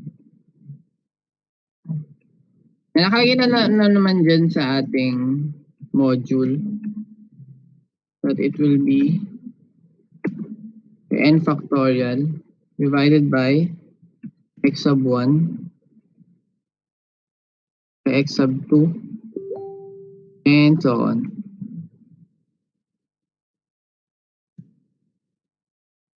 Yung permutation po with repetition is parehas lang sa permutation with identical things.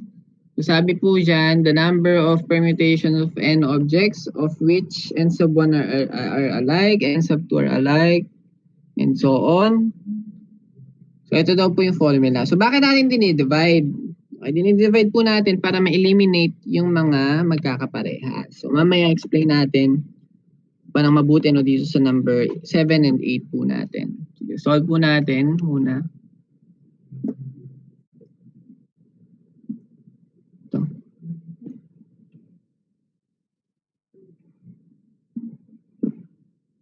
So number 7 muna tayo.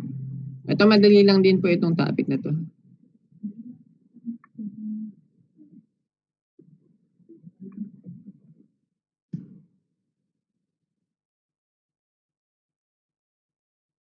Okay, how many 5-letter words can be formed from the word daddy? So kung titingnan nyo po, yung total number of letters sa word na daddy ay 5. Okay, letter D, letter A, dalawa ulit na D, tapos Y. So kung i-arrange ko sana yung 5 letter na yan, ilang arrangement po yung pwede kong mabuo? Or ilang arrangement ang pwede nating magawa? Ulitin ko lang, kung yung 5 letter dun sa word na daddy ay i-arrange po natin, ilan po ang arrangement?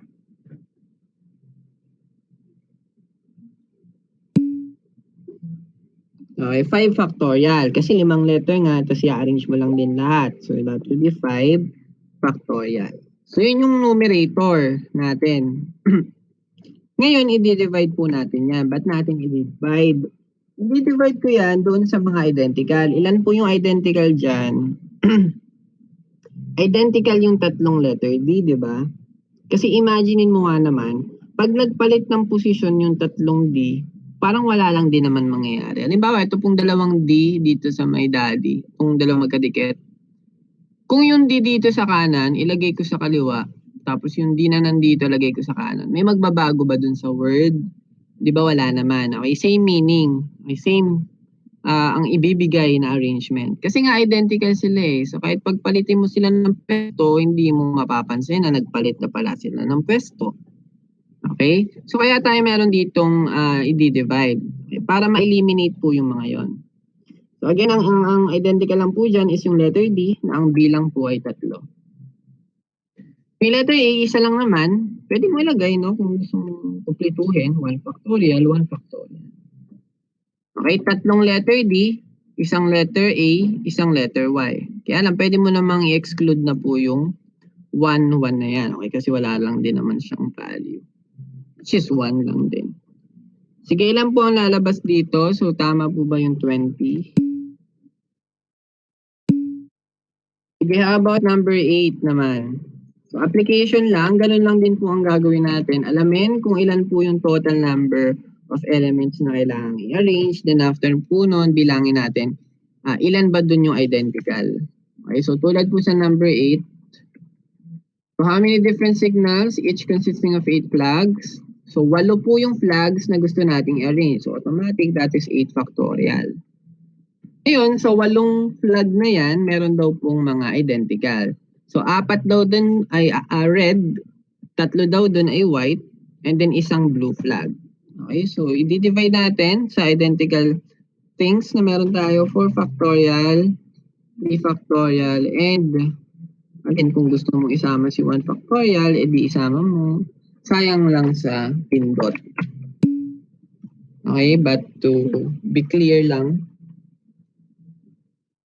ay 280. O, practice lang po, no? Practice. Ano po ang, or how many words can be formed, distinct words, can be formed from the word Mississippi. Ganyan. O, sige nga, try po natin. Ilang arrangement po ang mabubuo sa word na Mississippi?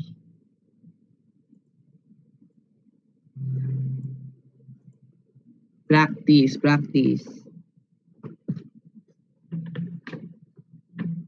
Patay, Mississippi. Ano ba spelling nga ulit noon?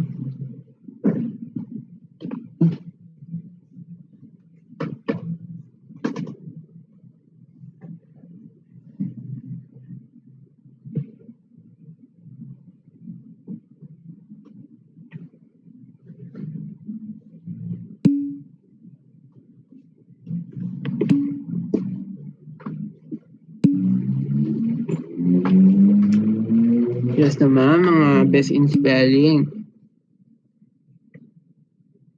Buti na lang sa exam, no, hindi po dictation ang exam natin. Okay, nakasulat naman agad yung word, tsaka yung spelling niya. So, bibilangin nyo lang talaga, literal.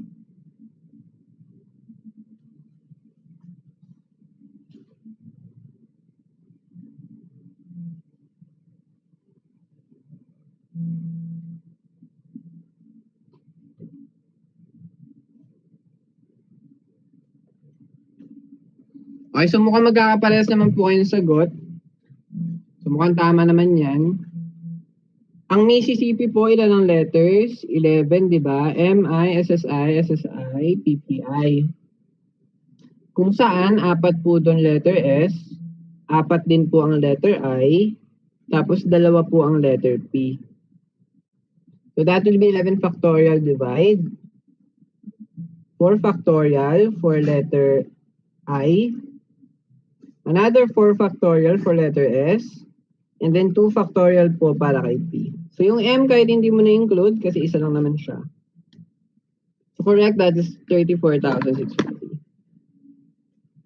Okay, sige, that's clear, no? Okay na tayo dyan. Number 10 naman po.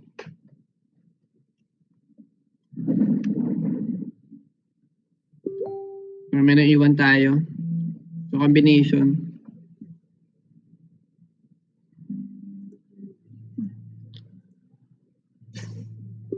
Ayun pala yung binuro ko kanina.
Okay, so dito po tayo sa next topic po natin, which is combination. So, isasantabi ko yung permutation dito para ma-compare natin silang dalawa. Ano ba yung difference? Kasi most of the students dyan po nalilito. Ano nga ulit yung permutation? Ano nga ulit yung combination? Yung napagpapalit nila minsan. So, ulitin ko lang, ang keyword po sa permutation is arrangement. Wherein dito naman po sa combination,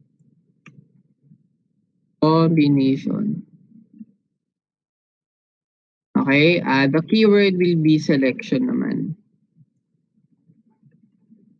So, ano ba yung ibig sabihin ng selection? Selection, pipili ka lang. Hindi mo kailangang i-arrange. Okay po ba yun? So, pag selection, you only need to choose. You don't need to arrange. So, pili-pili lang tayo, no?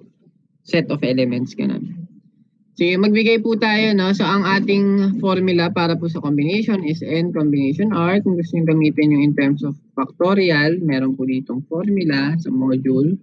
N factorial over r factorial times n minus r. Sige, ibigay natin yung same elements kanina sa sample natin ng permutation para mas ma-compare natin sila. So, ganun din, try natin when r equals 3. So, eto po, mababago na ang sagot natin.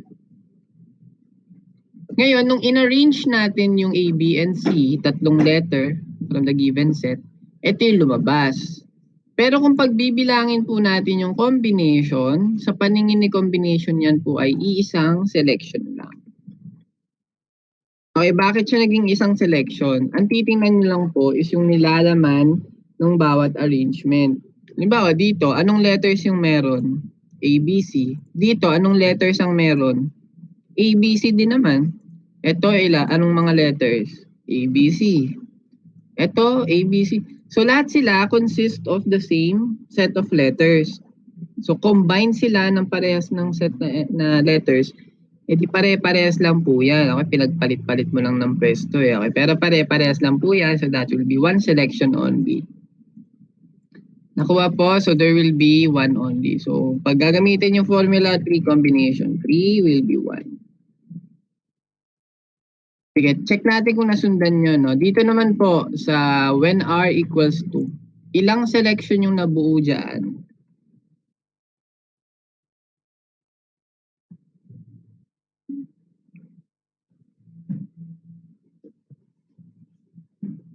Okay, when r equals 2, ilang selection po yan?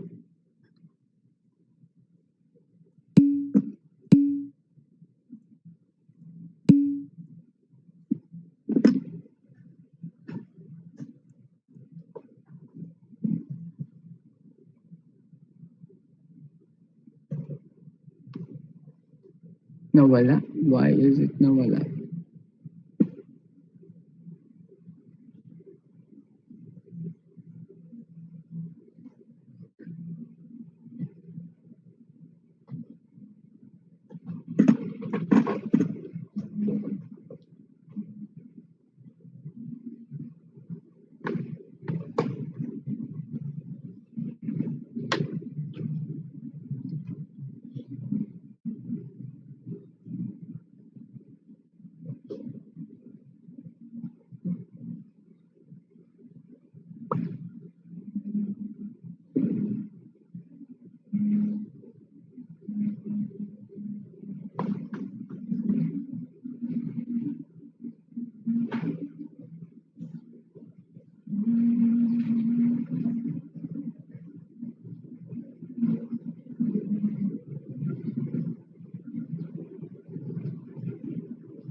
Ilan pong selection when r equals 2?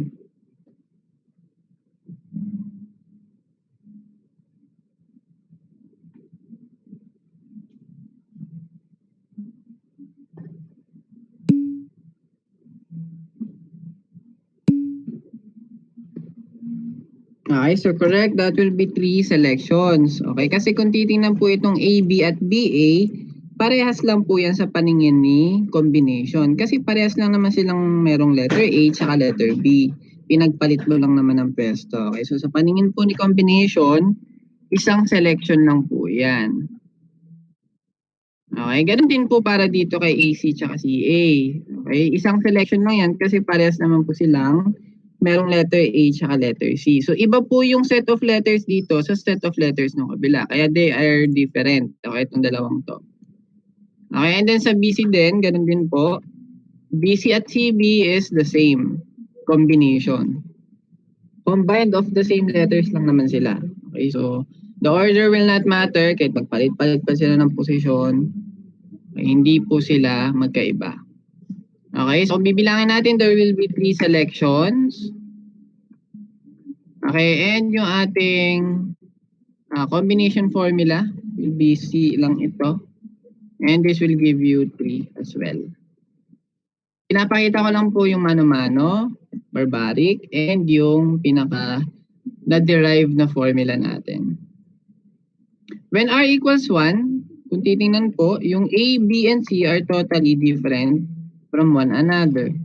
So kapag ka R equals 1, meron po tayong tatlong selection na pwedeng mabuo. Kasi magkakaiba po yan. Magkakaiba sila ng nabuong letters. So 3 selections po ang meron tayo when R equals 1. Okay, so that will be 3 combination 1. Pag kinalculate nyo po, will also give you 2. So I hope that is clear, no, para po sa permutation and combination. So pag permutation, mahalaga po ang bawat position ng bawat element. Okay, sa combination naman, hindi po nakakaapekto yung pagpapalit ng order ng elements. As long as they consist of the same elements, parehas lang po sila ng ibig sabihin. Sige, para po mas maunawaan, magbigay po tayo ng sample or application sa toong buhay, no, ng permutation at combination. Usually naman, ang probability, ginagamit po yan sa mga gambling. Okay, kasi sa gambling po, nandun yung usapan about chance, about luck, di ba? Okay, kasi hindi mo naman yan talaga may papanalo using your skill. Kumbaga, it's pure, ano lang, no? Pure, ano ba? Gamble. Yung parang nakikipag, ano ka lang, nakikipag taya ka lang, no? Tinataya mo lang kung ano bang pwedeng mangyari. Okay, you're not really sure. Okay, uncertain. Okay, yung mga pangyayari. Okay, so magbigay tayo ng sample. Sige nga po kayo kung iisipin, ano kaya ang pwede nating gawing sample na combination. Sabihin natin sa gambling na lang ang i-apply natin. Siguro naman familiar kayo sa ibang ano, no? Ibang gamble. Sige po. Ano po ang pwedeng masample sa combination? Sikat na sikat po yun. Ano po ang sample natin? Ano pwedeng gawing sample sa combination?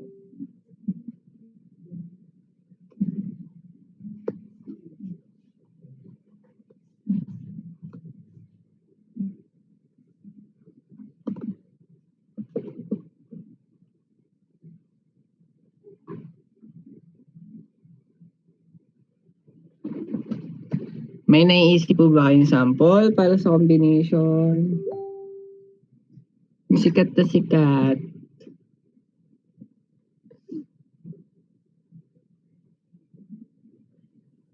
Ano pinakasikat na sugal dito sa Pinas? Lotto, correct. Okay, Lotto po. Lotto po ay sample ng combination. Kasi sa Lotto, hindi mo naman kailangang maitama yung arrangement, di ba? As long as you have the same set of numbers doon po sa winning pattern, mananalo ka. Okay, again, it doesn't matter kung ano po yung pagkakaposisyon nung numero mo or yung pagpili mo ng numero. Miski yung pagkakabunot nung sa lotohan, okay? Pag binunot nila yung number, hindi naman kailangan magkakasunod din. Okay, yung pagkakataya. So that's a good sample of lotto or of combination. Okay, yung lotto po. How about permutation? Baka po may naisip kayong sample.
Hello po, meron po ba kayong iisip na sample po ng permutation? Sige, kahit hindi po sugal. Ay, hindi, marami kasi pag hindi sugal pala. Let's say, pag upo lang sa sa bus, no? Permutation na yon kasi iba-iba ng bus yun. Gawin natin kapag, arrangement. Bingo? Naku, mukhang hindi rin pwede ang bingo siguro.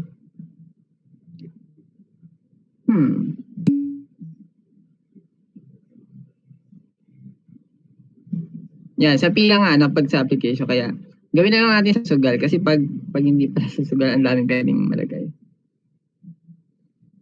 Okay, sa sugal, or gambling. Bingo, siguro hindi. Though may pattern, pero hindi naman kailangan magkakasunod, di ba? Di ba, yung diagonal na pattern. Ay, hindi naman kailangan magkakasunod na kung anong number yung lumabas, di ba? Parang ganun po. Siguro hindi. Or pwede rin.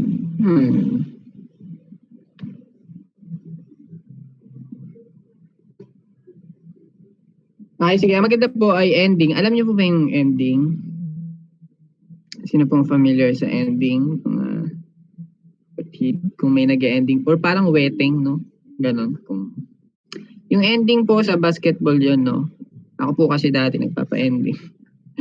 Ano po yun? Parang may pattern ka. Halimbawa, mag-start yun sa sa 0-0. 0-0, 0-1, 0-2, 0-3. Tapos 1-0, 1-1, 1-2. Hanggang 9-9. Okay yung combination. Ay, yung pinaka-pattern do. Tapos tataya ka. Tapos ending, ibig sabihin yung end digit po ng score sa basketball. So ang pattern po winning team, tapos losing team. So halimbawa, ang score po at the end of the game is 98-81. So yung end digit po ng 98 ay 8. Yung end digit po ng losing team ay 1 kasi 81. So ang pattern po natin is 8-1. So yun yung mananalo, 8-1. Yung 8-1 is different from 1-8, di ba? Okay, so permutation po yun. Kasi the order matters. May sinusunod tayong arrangement dapat. So hindi pwedeng yung 8-1 ay maparehas sa 1-8. Kasi iba po yung meaning ng 1-8. Okay? Kasi dapat lagi pong una dun yung winning team, tapos losing team yung kasunod. Okay? End digit ng score ng winning team, tapos ng losing team. Okay, so yun naman, good sample po. Kung familiar kayo sa pa-ending. Okay, ng permutation po. Ayan.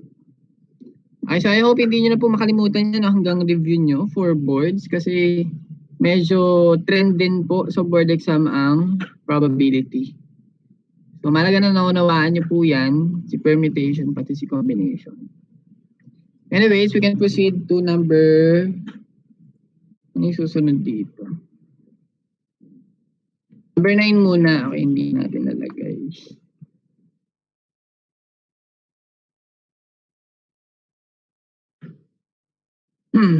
Okay, copyain ko lang saglit. Tapos dito tayo sa number 9.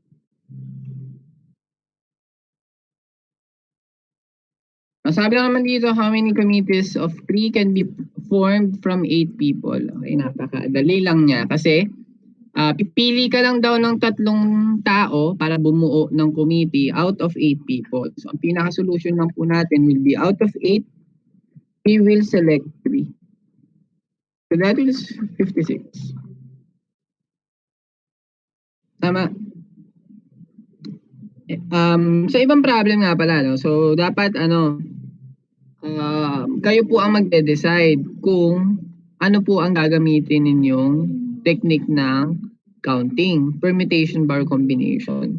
So dito, syempre, nalaman natin combination yung gagawin kasi nasa combination na tayo na topic na dinidiscuss. Paano kung na yan, nasa exam, magkakahalo? Okay, tapos may mababasa kang problem. So, di mo alam, ano ba yung gagamitin ko dito? Permutation or combination. So, lagi nyo lang iisipin, kailangan ko ba siyang i-arrange? Pag kailangan ko siyang i-arrange, therefore, permutation yon. Pero kung wala naman sinabing i-arrange, kumbaga pipili ka lang, kailangan mo lang bumuo, out of the given elements or set of elements, a combination lang po yun. So tulad po dito sa number 9, how many committees of 3 can be formed? So kailangan mo lang bumuo ng 3 tao, hindi mo naman kailangan silang i-arrange pa. Wala namang upuan dyan, hindi mo naman sila papipilahin. Wala namang position yung committees, wala namang president, wala pong binanggit no, ng mga ganong posisyon. So committee lang naman, members lang kailangan mo. So selection po yun, that will be 8 combination 3, 56. Isunod na natin yung number 10. So, sa number 10, ito po ang ating problem. Kopyahin lang din natin. Ito na, likod ko.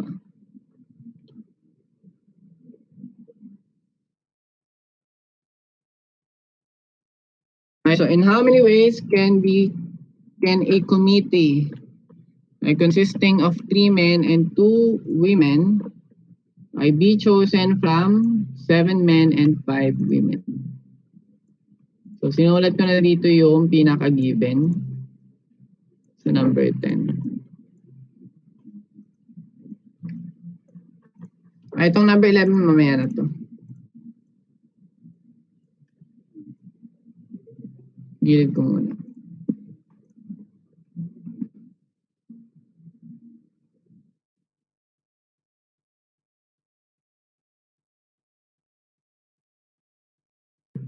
Kung babasahin po natin in how many ways can a committee consisting of 3 men. So kailangan consisting lang siya ng 3 men. Hindi mo naman siya kailangang i-arrange pa. So pipili ka lang ng 3 men out of 7. Ayun yung sabi sa problem.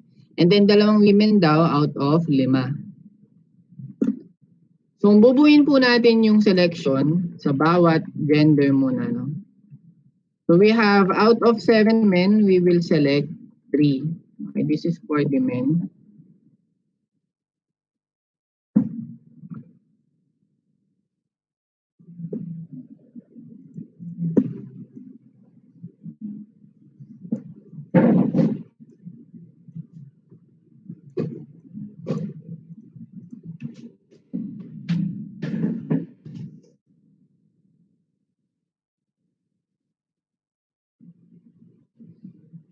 And how about for the women? So for the women, ito naman po ang selection natin. Women. But out of 5 women, we will select 2. So may value ang dalawa, 'di ba? Ano pong gagawin natin sa dalawang 'to? Ipag-add po ba natin or ipag-multiply?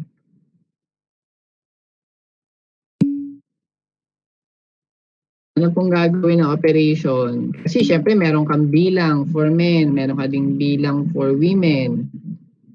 Anong gagawin? We will multiply. Okay, bakit we will multiply? We will apply di ba, multiplication rule that for every procedure na nagawa natin sa men, meron siyang kaakibat na procedure for the women. Okay, kumbaga for every selection of men, meron kang selection din ng women. Okay, so multiplication po dapat. And another thing, pag sinabi pong multiplication, dapat sabay pong nangyayari. Okay, ganun na lang din ha, pakidagdag po or pakinote na kapag multiplication meaning sabay po silang mangyayari. Kapag naman addition, yun po ay either of the situation. So pwedeng ito yung mangyari, pwedeng ito lang. Hindi sila sabay. So you simply add. Okay, try natin balikan yung kanina sa mga digits natin. Dito po, dito, diba? Di ba yung pagpili natin ng digits sa hundreds, sa tens, and sa units ay sabay-sabay. So ibig sabihin yan po ay multiplication 36. Tapos meron ka na namang another case, multiply 12. Tapos etong mga to, pinag-add natin. Bakit natin pinag-add? Kasi either of these 3 events yung pwedeng mangyari. So pwedeng mangyari ito, na puro non-zero lang, pwede naman mangyari na ito naman. Okay, so addition lang po yan. Kasi either of the given situations can happen. Naintindihan? So ganun po natin ina-apply yung operation kung multiplication ba or addition. So para po dito, we will be using multiplication kasi sabay natin pipiliin yung men and women para mabuo po yung committee. Okay, sige, ilan po ito total? Will it give us 350 base? Answer key natin. 350 po. Number 11 tayo. Number 11. Copyin lang ulit natin itong 11.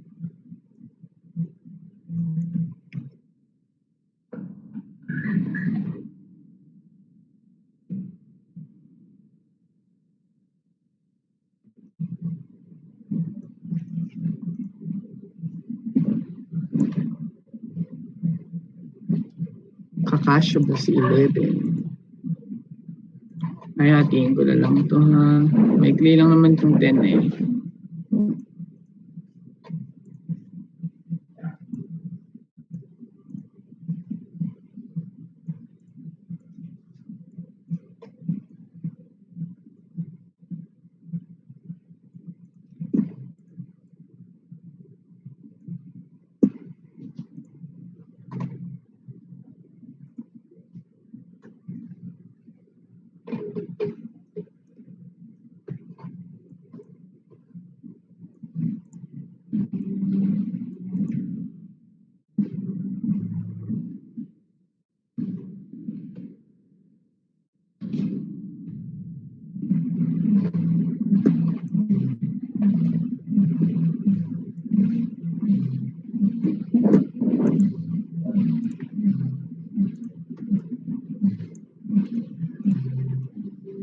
Ayan, okay. Sige, balikan tayo. Nais ko lang yung kakasunod-sunod.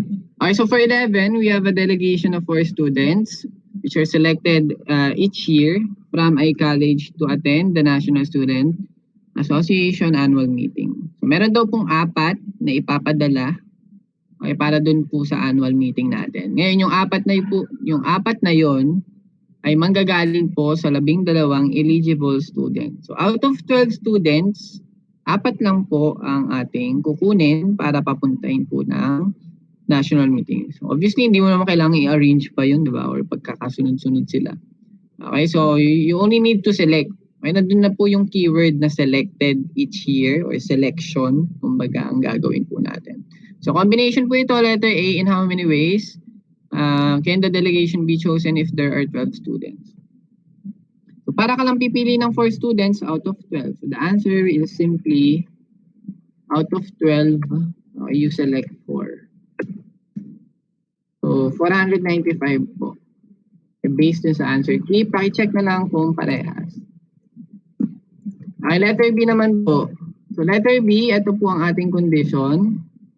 Select 4 students if 2 of the eligible students will not attend the meeting together. Ano bang ibig sabihin niya? So meron na po tayong condition sa buhay, no? May 2 estudyante na nag-iinarte daw na ayaw daw nila magkasama. So kung mapipili man daw siya, halimbawa may 2 tao doon no, na may issue sa isa't isa. Baka mag-ex, ganyan, o kaya dating magka-thesis mate, mga ganung bagay. Nagkaroon ng issue, nag-away. Okay, so hindi daw po sila magsasama. So kung mapipili mo halimbawa yung isa, dapat yung kaaway niya hindi mapili. And then vice versa, no?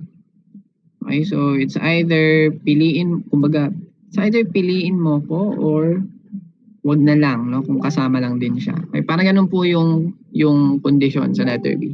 Okay, para po mas maintindihan, can I ask you kung pwede ka magbigay ng name? Ano lang, for sample lang po ito.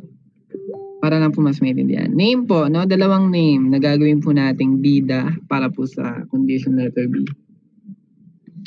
Gagawin lang po nating sample. Ray Marchand daw. Shout out po kay Ray Marchand. Ang haba naman ng Marchand. Ray na lang. Okay lang ba kung si Ray? So, isa sa mga 12 eligible students, si Ray daw. Diba 12 silang estudyante? So, isa po sa estudyante na pwede nating pagpilian ay si Ray Marchand. Okay, baka po may naisip pa kayong pangalan. Ray Marchand buong pangalan niya yan, no? Or okay, Kate daw. Kate.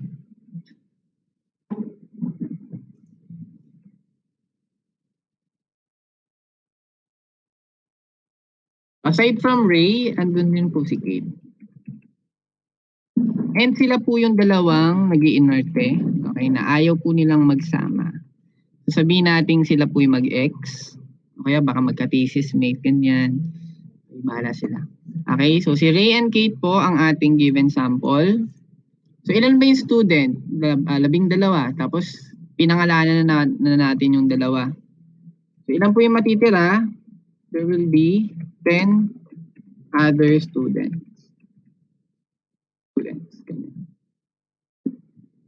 Okay, so sila po ang ating 12 butihing estudyante.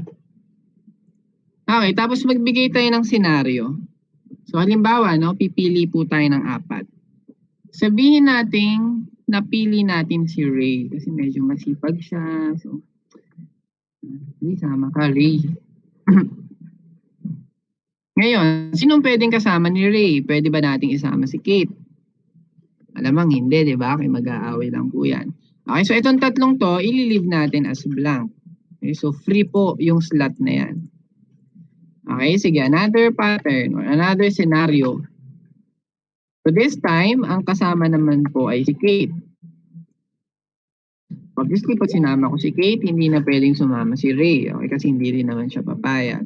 Okay, based sa condition natin. Okay, so yung tatlong to will be free. Okay, yung slot. Kumbaga, saan natin kukunin yung tatlong blanco dito? Kukunin natin yung tatlong blanco from the 10 other students na wala naman pong kondisyon sa buhay. So, kumbaga sila po, okay lang, kahit sino kasama, okay, anytime, anywhere, no? Pwede silang isama. Okay, so sila po yung pupuno dun sa mga may iwan na slot. So, okay na po ba tayo dito sa outcome na ito? Pwede na natin bilangin? Or meron pang kulang? May kulang po ba? O okay na yung dalawang pattern na yan? May naisip pa ba kayong ibang senaryo? Sa pagpili natin ng 4 na students out of 12?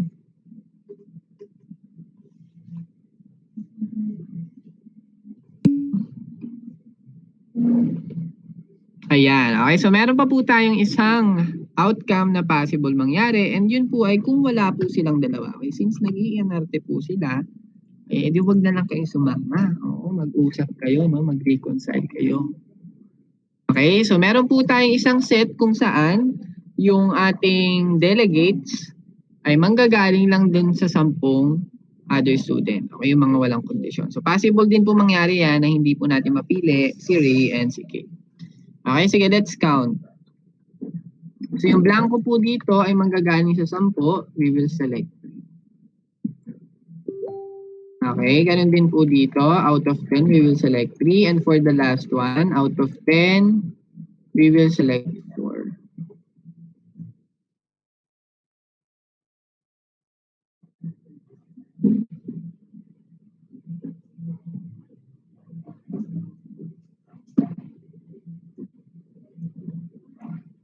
So ilan po muna yung bawat outcome na sinet natin. Tapos mamaya natin i-total. So ilan po itong una, pangalawa at pangatlo.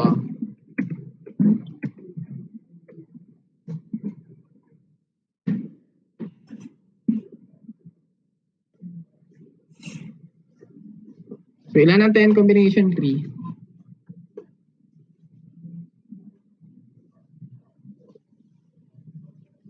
10 combination tree. Ay, 120 daw. Next, this is also 120. Then last, this will be how much? Right po 10. All in all, pag kinuha po natin yung sum, kasi magkakaibang event yan, either of the 3 events can happen. So addition po ang operation natin. So for the total, this will give us a total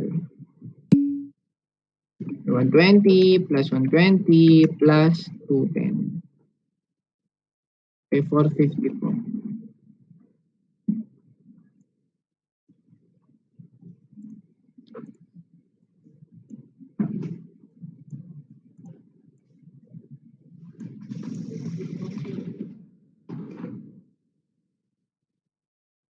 Sige, another problem, another condition.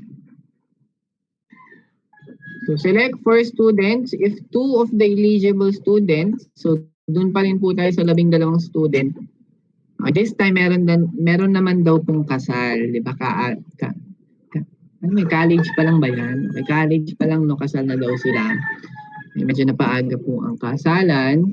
Okay, so dapat daw parati silang magkasama. Kasi nasa vows po nila yan, di ba? Till death do us part.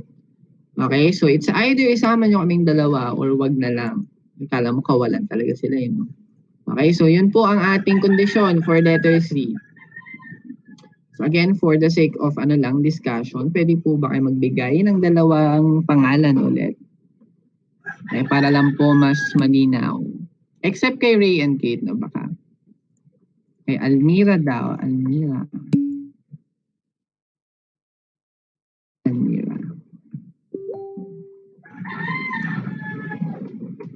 And who? Fiven. Fiven, tama ba yung pronunciation? Okay, so si Almira and si Fiven. And of course, may 10 other students.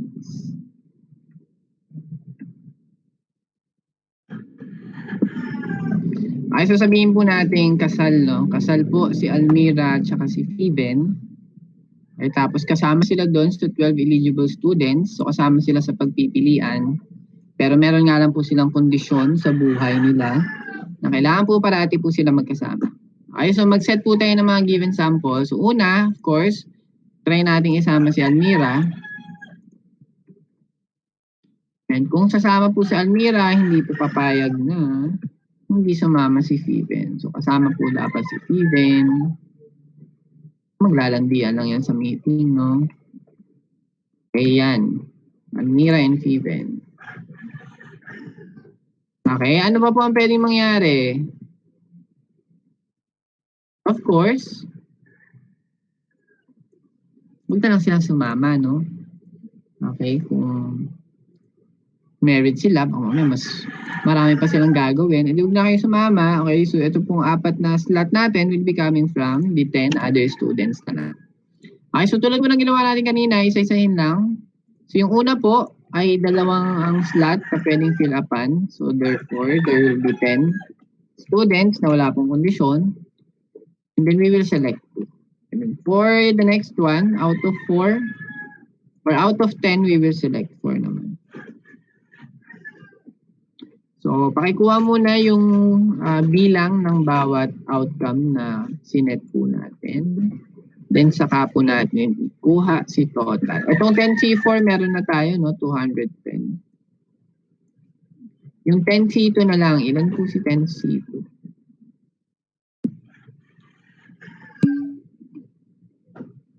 May 45 daw. Therefore, the total will be 45 plus 210. So this will be 200. Ay, go. 255. Susundan. O, sabihin po natin, magdagdag lang po tayo ng letter D. Sabihin natin nag-crossover yung buhay nung nasa letter D sa letter C. So, ibig sabihin, nasa iisang school sila or isang klase. So, in 12 eligible students, nandun po si Ray, nandun po si Kate, andun po si Almira, andun po si Steven. Okay, so yun yung karagdagan lang. So, kumbaga, gagawin lang po nating magkasama yung kondisyon. So ito select 4 students if 2 of the eligible students will not attend the meeting together and another 2 naman of the eligible students are married and will only attend the meeting together. So pagsasamahin lang po natin yung dalawa. Nag-crossover, no?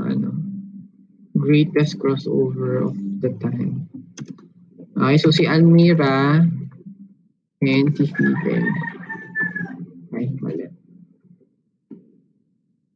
Siyempre, 12 lang naman sila, malamang yung mga walang kondisyon, 8 na lang. Okay, so 8 other students po. Okay, then magse-set lang tayo ng iba't ibang outcome na possible kung mangyari. So una, isama ko si Ray. Pwede yan, di ba? Isama si Ray, tapos yung 3 blanco galing po sa 8. Okay, another sample. Isama ko naman po si Kate. So kumbaga inulit lang natin yung condition kanina or yung outcome na nabuo natin kanina. Tapos si Almira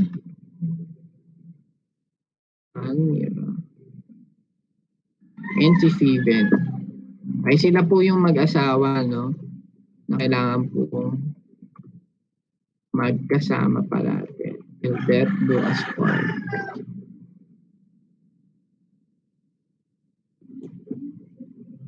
Ano pa po ang pwedeng mangyari? Sige nga, kayo naman po umisip. Ano pa pong outcome ang pwedeng mangyari dyan?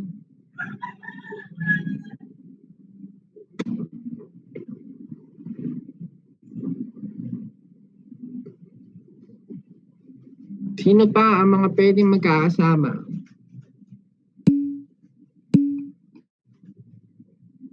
Okay, pwede rin naman, no? Ang magkakasama, si Ray and yung mag-asawa. Masasatisfy pa rin natin yung condition. Kasi si Ray, ang condition niya lang naman, dapat di niya makasama si Kate. So, okay lang na kahit kasama niya si Almira at si Steven.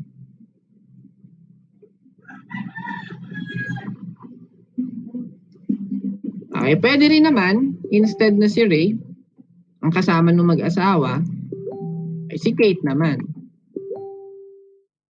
Ay si Kate ang isasama natin. Tapos ang kasama ni Kate, ay let's say ito, Steven. Yan. Steven, Kate, hindi pwedeng magkasama sila na sila lang. Kasi may magsiselos malamang, di ba? Si Almira. Yan.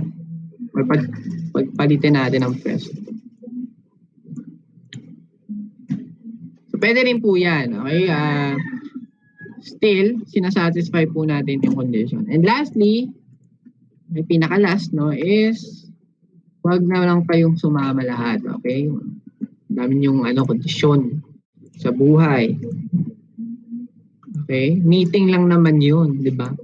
Hindi mo kayo doon, team building. So, yan. So, yung mga blanco, saan po natin kukunin? Doon po sa 8, wala namang kondisyon. Okay, sige, let's solve.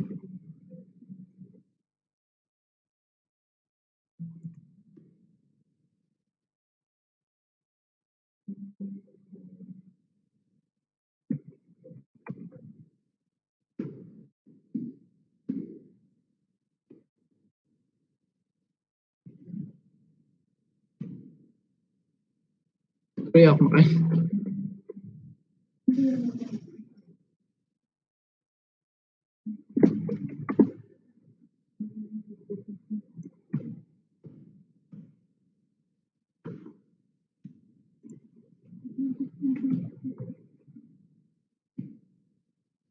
Okay na po mag-compute, ito-total ko na lang. O total na lang agad yung ibigay ninyo sa akin. Para maka-move on na tayo sa next chapter ng life natin. And yun ay kumain. Charot. Wala pa palang 1, kalakuan na.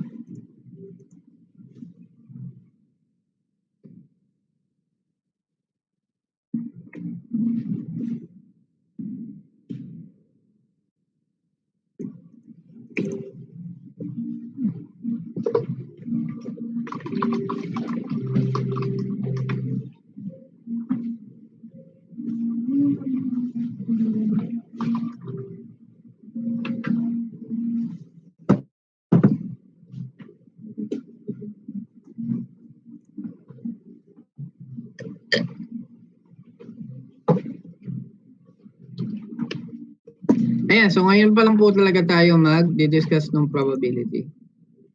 So kanina po, puro lang tayo technique of counting, which is very significant or relevant po pagdating sa pagko-compute ng probability. So kung nadadalian po kayo sa technique ng counting, mas madali po yung probability kasi si probability, i-ratio mo lang yung outcome.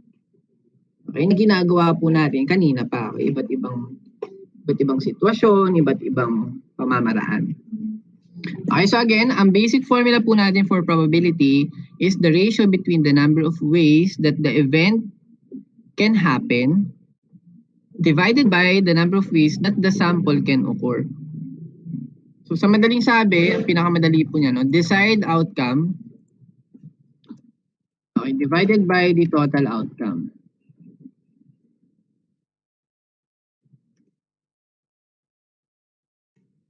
Okay, so kumbaga ganito po ang magiging diskarte natin sa pagko-compute po ng mga problem. So kapag nabasa niyo po yung problem, tapos probability yung nahanap, so ang una niyo pong itatanong sa sarili niyo, ano ba yung desire ng problem? Okay, what is it, diba, that you truly desire? Parang ganyan. Okay, yun yung hahanapin niyo. And then after po nun, hanapin niyo naman, ilan ba yung total na pwede pong mangyari doon sa event na yun? Ano ba yung kabuang bilang?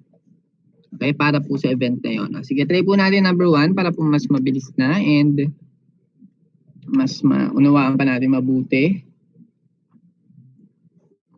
And then apply pa rin natin dito yung multiplication rule and addition rule. So pag sinabi pong multiplication, both events will happen at the same time. And then pag sinabi naman pong addition rule, either of the given events can happen or will happen. Okay, sige, try po natin si number 1. So number 1 po natin ay meron po tayong deck of cards.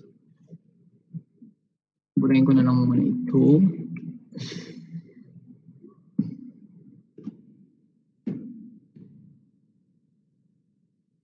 So number 1, let a card be selected at random from an ordinary deck of 52 cards. So determine the probability that, letter A muna tayo, the card is a spade.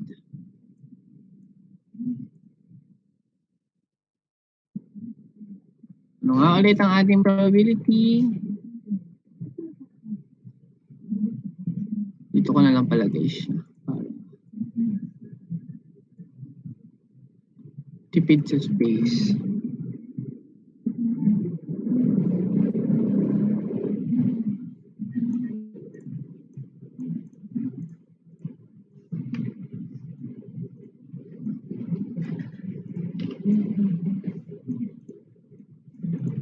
Probability po na spade ang mabubunot. Isipin muna natin, no? Desired divided by the total. So, ano yung kukunan natin? Deck of 52 cards. So, ilan ba yung card na gusto nating mabunot? Gusto ko pong mabunot spade. So, ilan ba ang spade doon sa card natin, sa deck of card? Ilan nga ba ang spade doon? So, siguro naman lahat po tayo na familiar sa deck of card. Lahat naman siguro tayo nakapag solitaryo nung kabataan natin. O kaya naman, nakapag tong its, no? Kung nagtotong its man kayo. Pusoy, di ba? Mga ganyan. Okay, so 13 po, no? May basic knowledge naman siguro yan na sa 52 cards, there are 4 suits. Tigte 13 po, no? Ang bawat suit. Spade, heart, club, and diamond. Okay, yun yung desired natin na card na mabunot. Out of how many cards po yan? So, isang deck nga, and sinabi na rin po doon na 52. So, kung ilo-lowest term pa natin yan, this will give us 1/4. So, ito po unang part, yan ay based on cards. Tapos ni-lowest term lang natin. Ngayon, yung lowest term po natin na sagot, pwede po natin itong i-interpret as 1 suit out of 4 suits yung gusto nating makuha. Di ba 4 yung suit? Diamond, club, spade, and heart. And isa doon yung gusto ko mabunot, which is spade. Kaya siya naging 1 out of 4. Okay, pwedeng ganun lang din yung solution natin. Okay, as long as equally distributed yung number of cards sa bawat suit. Di ba nga, tigte 13 naman yan, equally distributed. So, pwede mong i-conclude lang din na 1 suit out of 4 yung gusto nating makuha. Okay, so as simple as that. Okay, letter B. Sa letter B naman po, the card is a face card. Face card. So, probability po ng face card.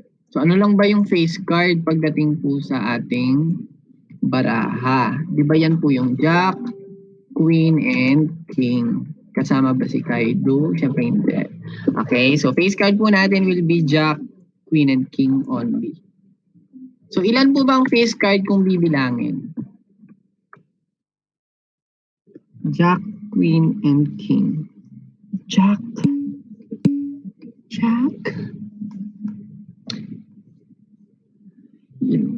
Ilan po ang face card? Okay, ang face card po ay 3 sa bawat suit. Okay, so you have Jack, Queen of King of every suit. So, a total of 12. And ilan nga ulit yung card na pinagbubunutan natin? Isang deck, that will be 52. So, pag nilowest term po natin, this will be 3 out of 13. O ngayon, yung lowest term, pwede nyo ring i-interpret sa ganitong paraan. Di ba sa isang suit, ilan nga ulit yung card na meron tayo doon? Di ba nga tigte 13? So out of 13 cards, ang gusto mo lang mabunot is yung may mga muka, which is Jack, Queen, and King. So 3 card out of 13 yung gusto nating makuha. Okay, so yun yung pwede nating interpretation din doon sa lowest term. Ito kasi di ba as a whole, okay, yung total talaga na bilang sa loob ng 52 cards. So pwede ka rin naman tumingin sa isang suit lang. So, sa isang suit, 3 card doon yung gusto ko makuha out of 13. Kasi equally distributed naman yan okay, sa bawat suit. Anyways, okay, next po tayo. Ang sumunod is probability daw na ang makukuha naman natin ay parehas na spade. Ay, nandun po yung term na end. Okay, face card. Anong ibig sabihin? Ang gusto ko lang pong mabunot na card, spade, at the same time, face card pa siya. Kung bibilangin natin mano-mano, ano na lang SP and spade po, SP and face card FC na lang. Hindi gano'ng mahaba. Ayan. So, ilan ba dun sa card yung magsasatisfy na spade na nga siya, okay, face card pa siya at the same time?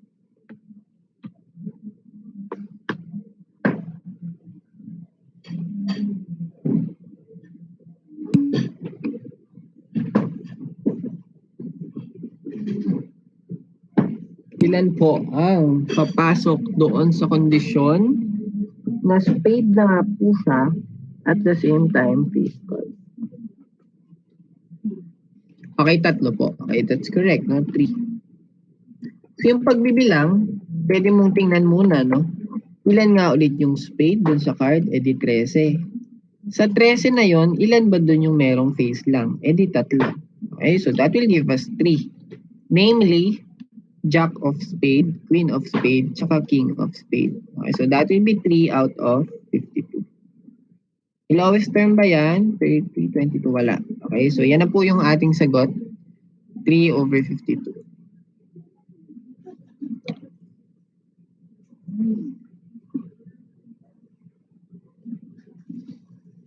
Okay, so there's another approach. Okay, using multiplication rule. Kasi diba pag sinabi nga nating end, ano pong ibig sabihin? Sabay nangyayari yon. Okay, tulad po niyan, no? Spade na siya, face card pa siya at the same time. So, sabay siyang nangyayari. So, multiplication rule. Okay, so the multiplication rule, kung gusto mong makuha si probability of being a spade card and a face card, that is simply the product of individual probability nila. Okay, spade multiplied by probability ng face card.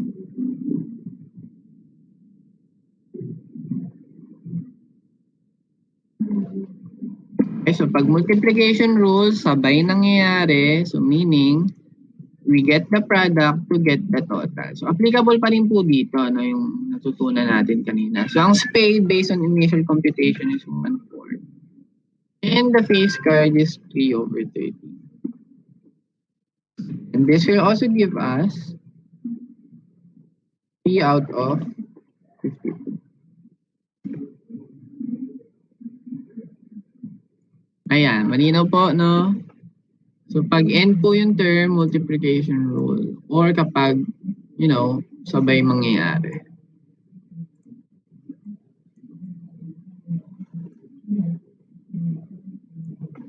Okay, lastly, ang ginamit naman po na term is or.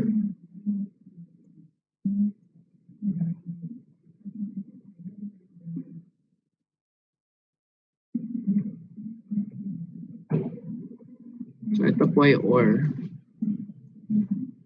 Slash na lang. Okay? So n tapos pag or slash na lang. Sige, kung bibilangin natin mano-mano, ano bang ibig sabihin niya probability ng spade o di naman kaya ay face card? So yun lang din yun, no? Yung pagkakasabi ko. Ang gusto ko mabunot is spade. O kaya naman, pwede na rin face card. So as long as satisfy niya isang condition doon, okay na yon. So mas marami yan, di ba? Kasi mas malawak na. Pwedeng face card, pwedeng spade. So ilan kaya yung card na papasok doon sa condition na yon?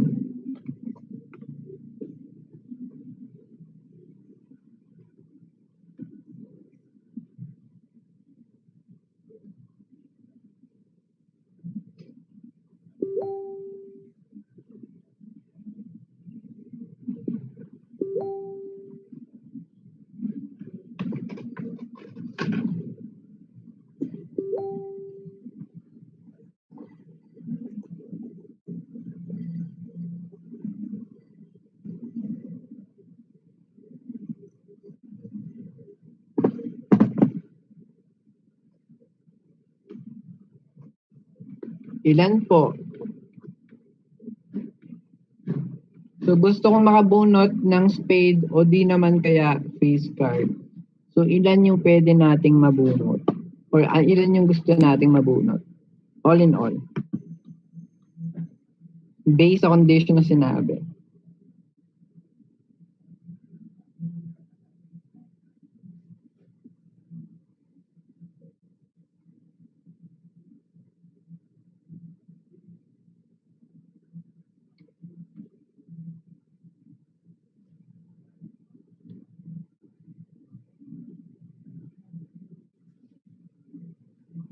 How about the others po? 22 po ba? Agree? Agree or disagree? Okay, so 22, no? 22. So kung bibilangin po natin, isa-isa para mas malinaw. So yung bilang po ng spade ay 13. Ang bilang po ng face card ay 12.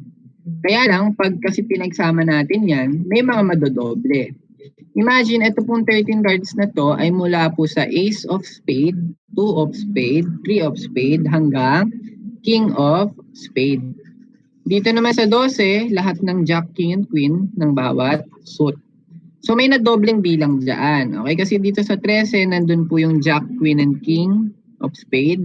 Dito sa 12, nandun din po yung Jack, Queen, and King of Spade. So nadoble sila ng bilang, ibabawas natin yon, which is 3. Okay, so that's why it's a total of 22 tulad nung sinabi po ninyo. Okay, so yung desired outcome natin divided by the total, one deck of card pa rin, 52. So lowest term po niyan will give us 7/26. So dito naman po, pag or ang ginagamit, either of the two events, di ba, yung gusto natin mangyari, pwedeng spade, pwedeng face card. So pag yun nga po ang condition, we have the addition rule. Okay, so ang addition rule po natin pag in-apply dito, so ito naman po ang pinaka magiging general equation natin. So kapag ka po or yan ay slash na lang. ito po ay probability ng spade plus probability ng face card, then subtract po natin yung intersection nila, probability ng spade and face card. Kasi nga ito po yung part kung saan nadoble yung bilang po natin. Okay, kaya ibabawas lang din po natin siya. So pwedeng ganyan, no? We can make use of the previous computation natin para at least hindi na tayo magbibilang-bilang na naman. The probability po ng spade is 1/4. Probability ng face card is 3/52. Okay, then their intersection will be, okay, kumbaga yung mutual nila will be, ano yun? Ay, baliktad ako. Sorry po. Face card 3/13 lang pala. Then yung kanilang intersection yung 3/52. So this must also give us 11/2.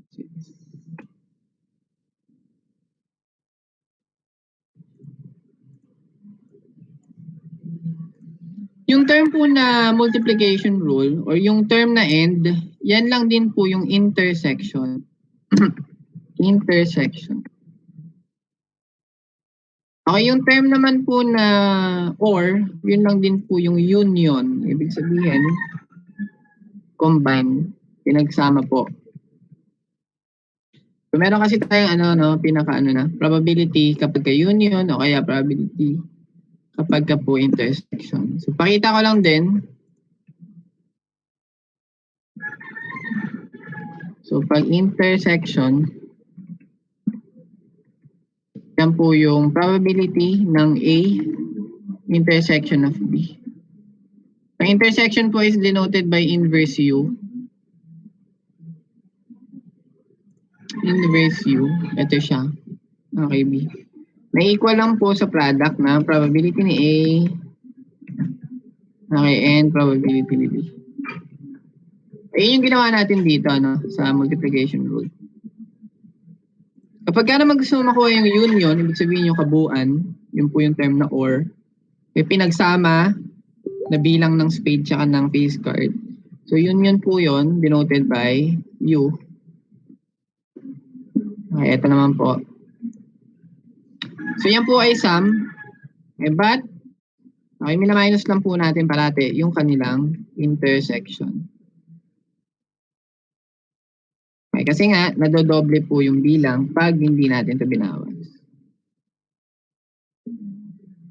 So there are times na walang intersection, pero meron din pong time na, tulad nito, meron po silang intersection. So pakinote na lang din po ito.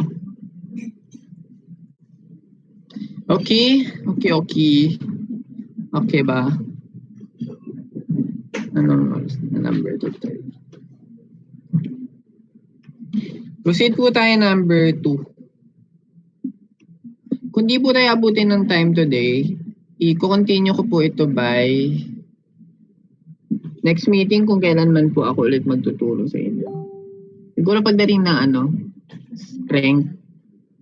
Kasi sa Friday, ano na po kayo sa Friday ha? Tama ba? Friday schedule nyo na sunod. Friday po statics kayo. Then the next week, dalawang meeting ang statics eh. So Friday, Tuesday, itong upcoming. Friday, Tuesday, statics 1, statics 2. So magkikita po ulit tayo Friday. Ay, Tuesday. Ano ba yan? Nahalo ko na yung schedule. Ano pala kayo no? Friday, Wednesday pala. Ano ba yan? This coming Friday, statics 1. Next week na Wednesday, statics 2. Then Friday ulit tayo magkikita, strength 1. So doon ko po i-discuss yung may iwan dito na proba. Kasi hindi tayo abutin ng time. Kasi medyo madami-dami pa ito. Ayan. Okay, number 2. Naman tayo. Number 2. Kopyahin ko lang.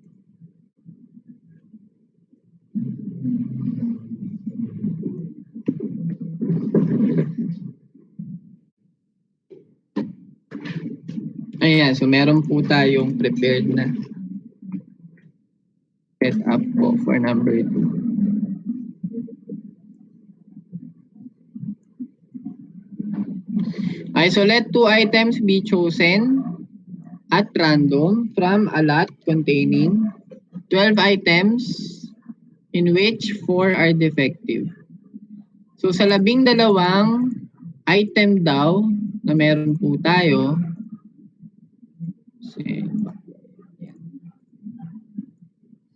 okay, so sa 12 items na yon, 4 daw po yung defective. So malamang yung 8 doon will be non-defective. Okay, so inano ko lang naman, kinategorize ko na. Okay, na ito po yung nilalaman ng lot. Okay, tapos out of 12 items na yan, bubunot lang daw tayo ng 2. Okay, ang desire po natin is to select 2 items.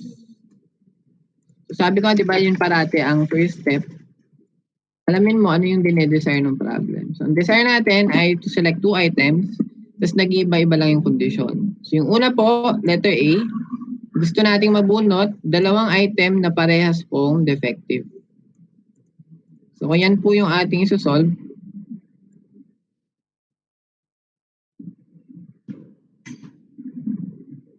okay, try po natin. Sa unang bunot, ilan po ang defective? Kasi gusto natin defective po ang mabunot. So sabihin natin D yun. Defective D, ilan? 4 out of how many items? 12 po. So yan yung probability. Okay?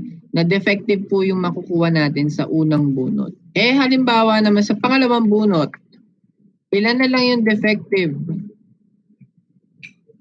Okay, na makukuha po natin. Obviously, 3 na lang. Kasi ito po ay chosen at random. So, ibig sabihin, pipili ka ng 2. So, after mo pili isa, after nun, kukuha ka na rin ng pangalawa. Okay, so that will be simultaneously, kumbaga. Okay, so 3 na lang yung defective kasi nabunot mo na yung isa. Out of how many? Yung total number, mababawasan din. Okay, magiging 11 na lang. Kasi nga nabunot mo na yung isa eh. So ilan na lang yung pagpipilian mo doon, 11 na lang. Okay, sige. Ilan po yan? Anong gagawin natin kaya dito? I-multiply or i-add?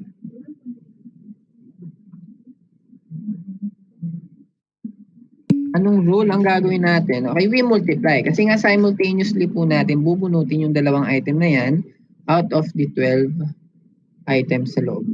Okay, so multiplication po tayo. So ilan ang magiging total natin here? 12 out of 121, ilan yun? May lowest term ba yun?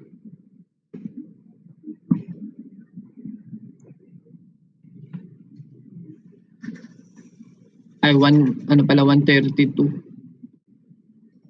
12 over 132.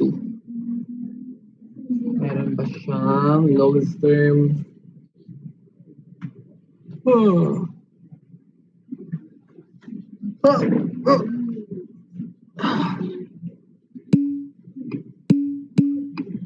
Yeah, 1 over 11, thank you.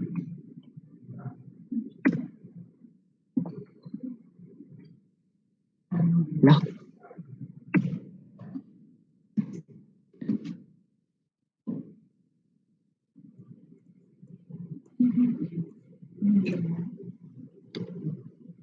Nakuha? Okay, so madali lang naman no, yung ginagawa natin. Okay, letter B. Both are non-defective. So this time, ang gusto ko namang mabunot ay parehas po na non-defective dapat. Okay, sige. Dun ulit tayo sa unang bunot. So sa unang bunot, ano ba yung probability na non-defective yung makukuha ko? That is 8 non-defective out of total of 12. How about sa pangalawang bunot? Okay, ilan lang po yung chance na non-defective ulit ang makukuha natin? So since nakuha ko ng isa, there will only be 7 out of 11. 7, 11. Okay, so multiply to get the total.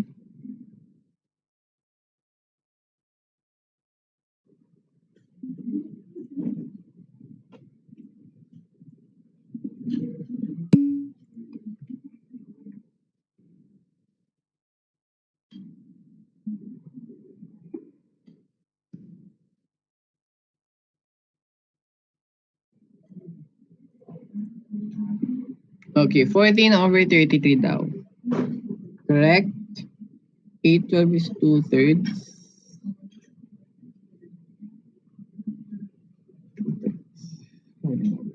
Okay, correct. Okay, next po, at least one is defective.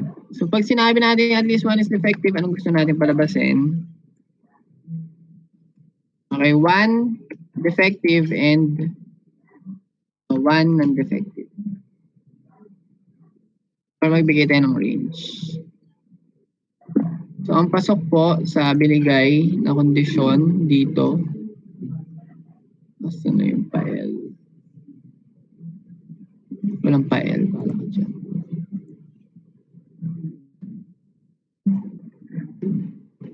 So ang range po na bigay natin is at least. Minimum, ang ibig sabihin ng at least, di ba? Okay, minimum of 1. So ibig sabihin, ang gusto kong makuha dito is 1 to 2 defective. So, ibig sabihin, ito po ang ating mga range. Okay, dito. At least 1.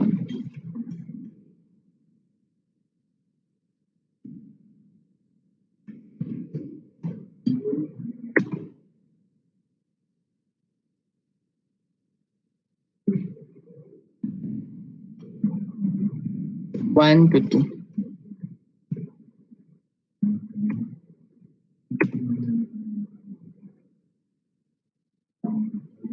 So, pwede po natin pattern is 1 defective, 1 non-defective, o di naman kaya, pwede ring 2 defective, 0 non-defective.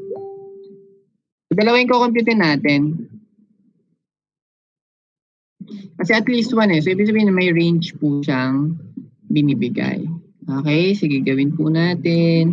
Ito muna tayo sa 1 defective, 1 non-defective. Okay, sige. We have 1 defective and 1 non-defective. Okay, ano yung probability na makakabunot po ako ng 1 defective and 1 non-defective? So, labelan lang natin. Sana all may label. Okay, na ang gusto kong makuha is defective and non-defective. Ganyan. Sige, check po natin. Ano yung probability na defective ang mabubunot ko sa pinakauna? That will be 4 over 12. How about sa second bunot? Ilan yung non-defective natin? 8. Out of how many items na lang? Again, nababawasan po yan. So that will be 11. So get the product to get the total. This will give us how much?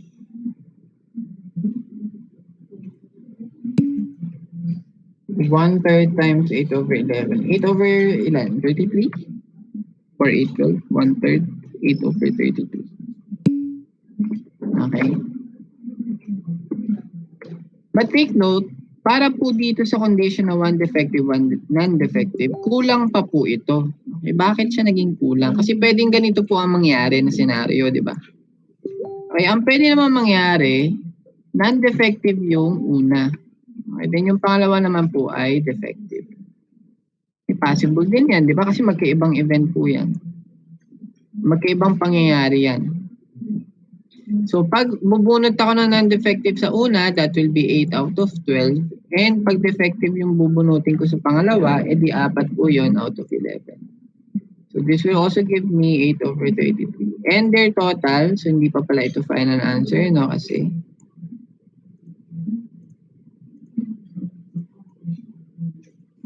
so to get the total, that will be 8 over 33 plus another 8.33.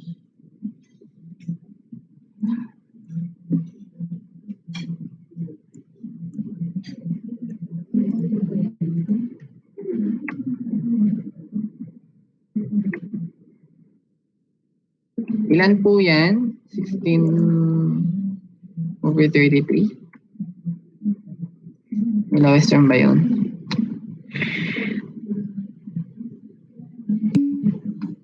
Wala. Okay, 16 over 33. Okay, so yun po yung sa isang defective tapos isang non-defective. Okay, doon naman tayo sa sumunod na dalawang non-defective tapos wala po tayong defective. Na actually, na-solve na po natin kanina pa yan. Yung po yung pinakauna. Okay, di ba yung both defective is also the same as dalawang defective, okay, walang non-defective. Okay, ito naman baliktad. Okay, yun yung okay, zero defective, dalawang non-defective. Okay, nag-ano siya. Automatic. Okay, so, ganyan po. So, ito na-solve na natin kanina pa and that is 1/11.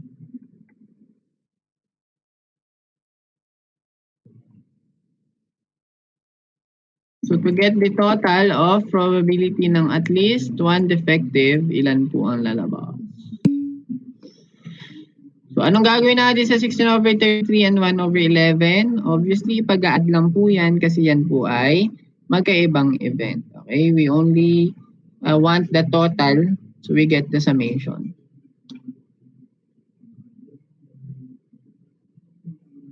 Ay, saan ko siya ilalagay? Ito na lang.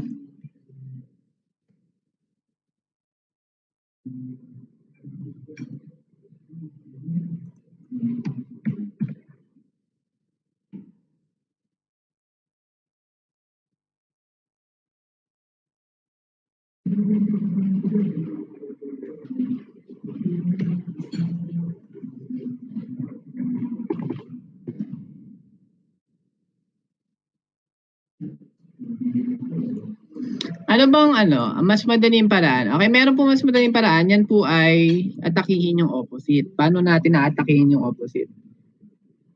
Okay, at least one defective. Anong opposite ng at least one defective? Siyempre, the opposite will be zero defective. Kung imagine nyo lang na may wala dito sa given set natin. Okay, so ang opposite po niyan, kung include natin sa computation,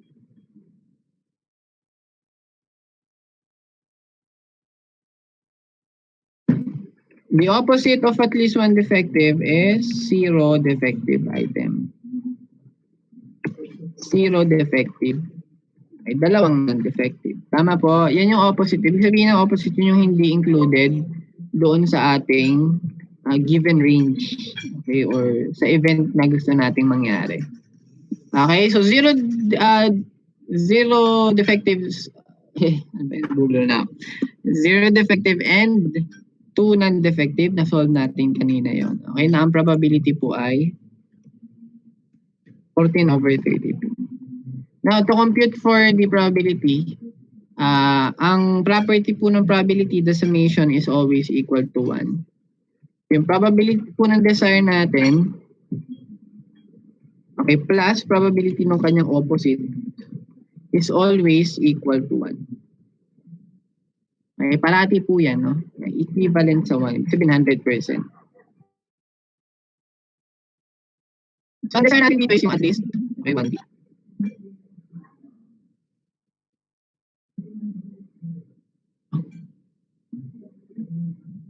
Nangyari.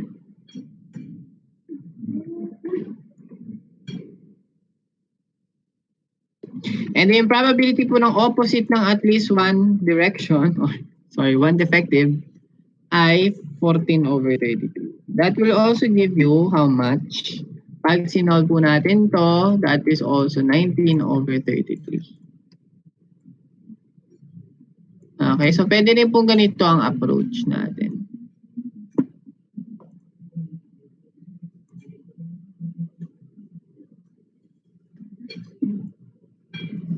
Okay. Ayan. Dito na lang yan.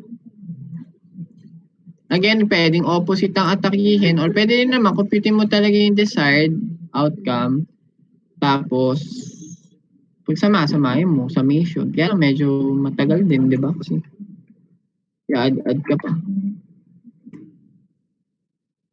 So, yung kaninang solution natin is we add, ano to? 16/33 saka 1/11. Either of the two approach. Malinaw? Sige, para po dito, meron tayong shortcut pa, no, sa bawat computation. kung makikita nyo po sa problem, chosen po yung terms. So, gusto natin siyang piliin lang. Selection lang po, no, ang gagawin. So, selection lang po. We can use the technique combination. Yung kanina po natin na-discuss. Principle of combination. Sige, gawin ko, diretsuin ko. Tingnan nyo, makikita nyo dito. Ito po, pwede ko rin iset na lang. Instead, isa-isain ko pa. Kasi masyadong matrabaho din yun. Mag-base na lang ako dito sa 2 defective, 0 non-defective niya. So, this is also equivalent to. Diba gusto kong pumili ng 2 defective out of 4 na defective. Okay, so that is what? 4 combination 2. Pwede kong i-multiply yung sa 0. Kaya lang, 1 lang din naman yung ibibigay niyan kahit di nyo na-type. So sa non-defective naman, out of 8, you will select 0 or wala kang pipiliin. Hindi ka niya pinili. Aray. Ganyan. So pwedeng ganyan po, no? Then divided by, ano ba yung total dyan? Ano ba yung nangyayari dyan sa kabuuan natin? Diba out of 12 items, we are to select 2 items. So out of 12, we are selecting 2 items. Yan yung total na nangyayari. Okay, so yan po yung shortcut para sa 1 of 11. O, hindi na natin inisa-isa pa. Ganun din sa pangalawa. Sa pangalawa, gusto ko, wala naman ako makuha sa defective, 4 yung defective, we will select 0. Then, dun ako sa non-defective kukuha. Out of 8, I will select 2. So, yan na yung lalabas agad-agad. Okay, 4C0, 8CC2, 8C2 over 12C2, 14 over 33. Ganon din po dito sa 16 over 33, pwede ko rin po itong palitan na lang. Or dito na lang, no? Okay, ito po ay parehas lang sa gusto kong kumuha ng isang defective sa 4 at isang non-defective sa 8. Will give me 16 over 33, which is more convenient kasi hindi ko na po enumerate pa, no, yung iba't ibang outcome na pwede mangyari. Imagine, 2 pa lang yan. Paano kung 3 item na yan? Mas madami ka pong ililista dyan, mas matrabaho po yun. Okay, so use combination para po mas mabilis. Okay, so yun lang naman yung mga na-solve natin dyan, di ba? Okay, so ito na yung ating mga sagot kanina. Inintroduce ko lang yung paggamit po ng combination. Technique po ng counting yan na na-discuss natin kanina. So we can maximize our knowledge pagdating po sa combination. So, ina-play lang natin pagdating po sa probability. Malinaw, mga kapatid. Do you have any question?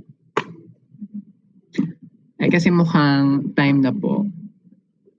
Oras na, no, para itigil natin tong episode na to. Do you have any question po regarding sa quiz ninyo on Sunday? So yung ano ko po, quiz ninyo hanggang dito lang din sa na-discuss natin. So yung remaining topics ng probability, hindi mo na maisasama sa quiz number 2. Siguro sa finals na po yun. Okay, so para at least mas magaan din, okay, yung quiz ninyo. So wala pang binomial distribution, wala pang independence, mga ganun. May iba pa kasing topic yung proba. Siguro yun po yung sa finals na lang. Okay, kasi madidiscuss pa natin yung next meeting. Okay, so kung ano lang po yung na-discuss ngayon, tsaka kung ano man yung na-discuss nung last time sa solid geom tsaka analytic geom, yun po ang inyong quiz on Sunday, 12 noon. And yung bago po nating rule, kung kayo po ay late dumating at hindi nyo po naubutan yung bago pong rule or bago po nating setup pagdating sa quiz, okay, panoorin nyo po yung recorded lecture na ito dyan po sa Blackboard. Okay? So sa EO1, wala pong problema kasi naka-record po ito sa mismong course ng EO1. So yung EO2, doon ko na lang po i-upload yung recorded lecture. Naintindihan po?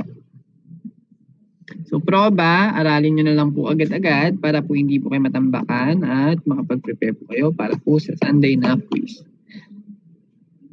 Okay? Ayan. Okay, gusto niyo po mag-recap po tayo muna ng slide para po magkaroon kayo ng copy or yung mga mag-screen cap. Okay, so for every slide, in the next ko po, then just be ready na picturean po or screen cap. Okay, ito na siya.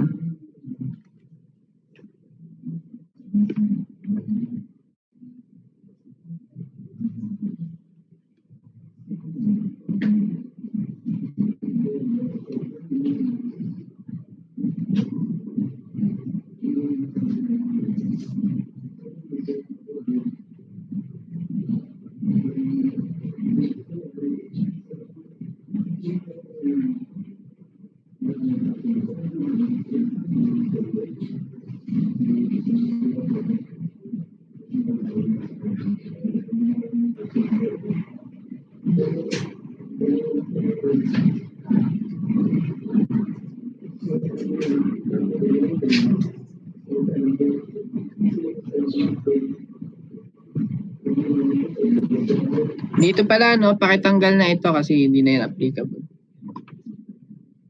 Ayan lang.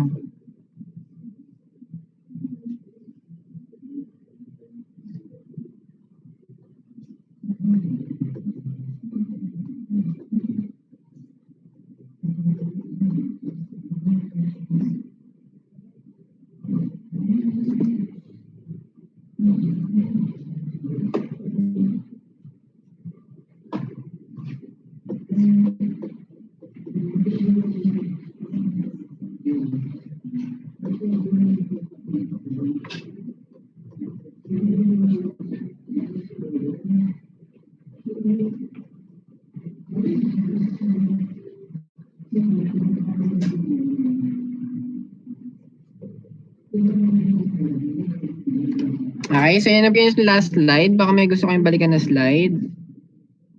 Request na slide na gusto niyo pong balikan at picturean or screen cap, whatever. Wala po, wala po.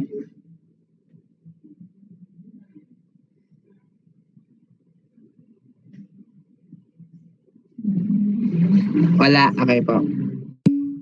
Sige, that's it for today. Thank you po for staying with me. Sana all nag-i-stay. And thank you po for participating. So I hope, no, ituloy-tuloy nyo na po yung pagpa-participate. And makisagot lang po sa mga tanong kasi ang hirap din po talaga magsalita ng walang kausap. Parang na kaming baliw. Okay, medyo nababaliw lang kami minsan. Wala kasing kausap. Kaya, ayun. So, pwede nyo po kami kausapin. Kahit true chat lang, di ba? Okay. So, yun lang po. Thank you again. And if you have any concerns, you can message us on our Facebook. O kaya naman dito po sa ating Blackboard, pwede rin po kayo siguro mag-course message, no? Meron din naman doon. Okay, so ipopost ko na lang po yung recorded lecture today. So, i-convert lang po natin and then i-upload na rin po sa Blackboard. Okay, that's all. Magsikain na po tayong lahat. Huwag po tayo papagutom. Huwag ka papagutom, ha? Okay ka na, okay. Kunyari, jowa lang, no? Kumain ka na ba? Kumain ka na. Ganyan. Anong ulam nyo? Okay, sige na po. Bye-bye na po. Goodbye.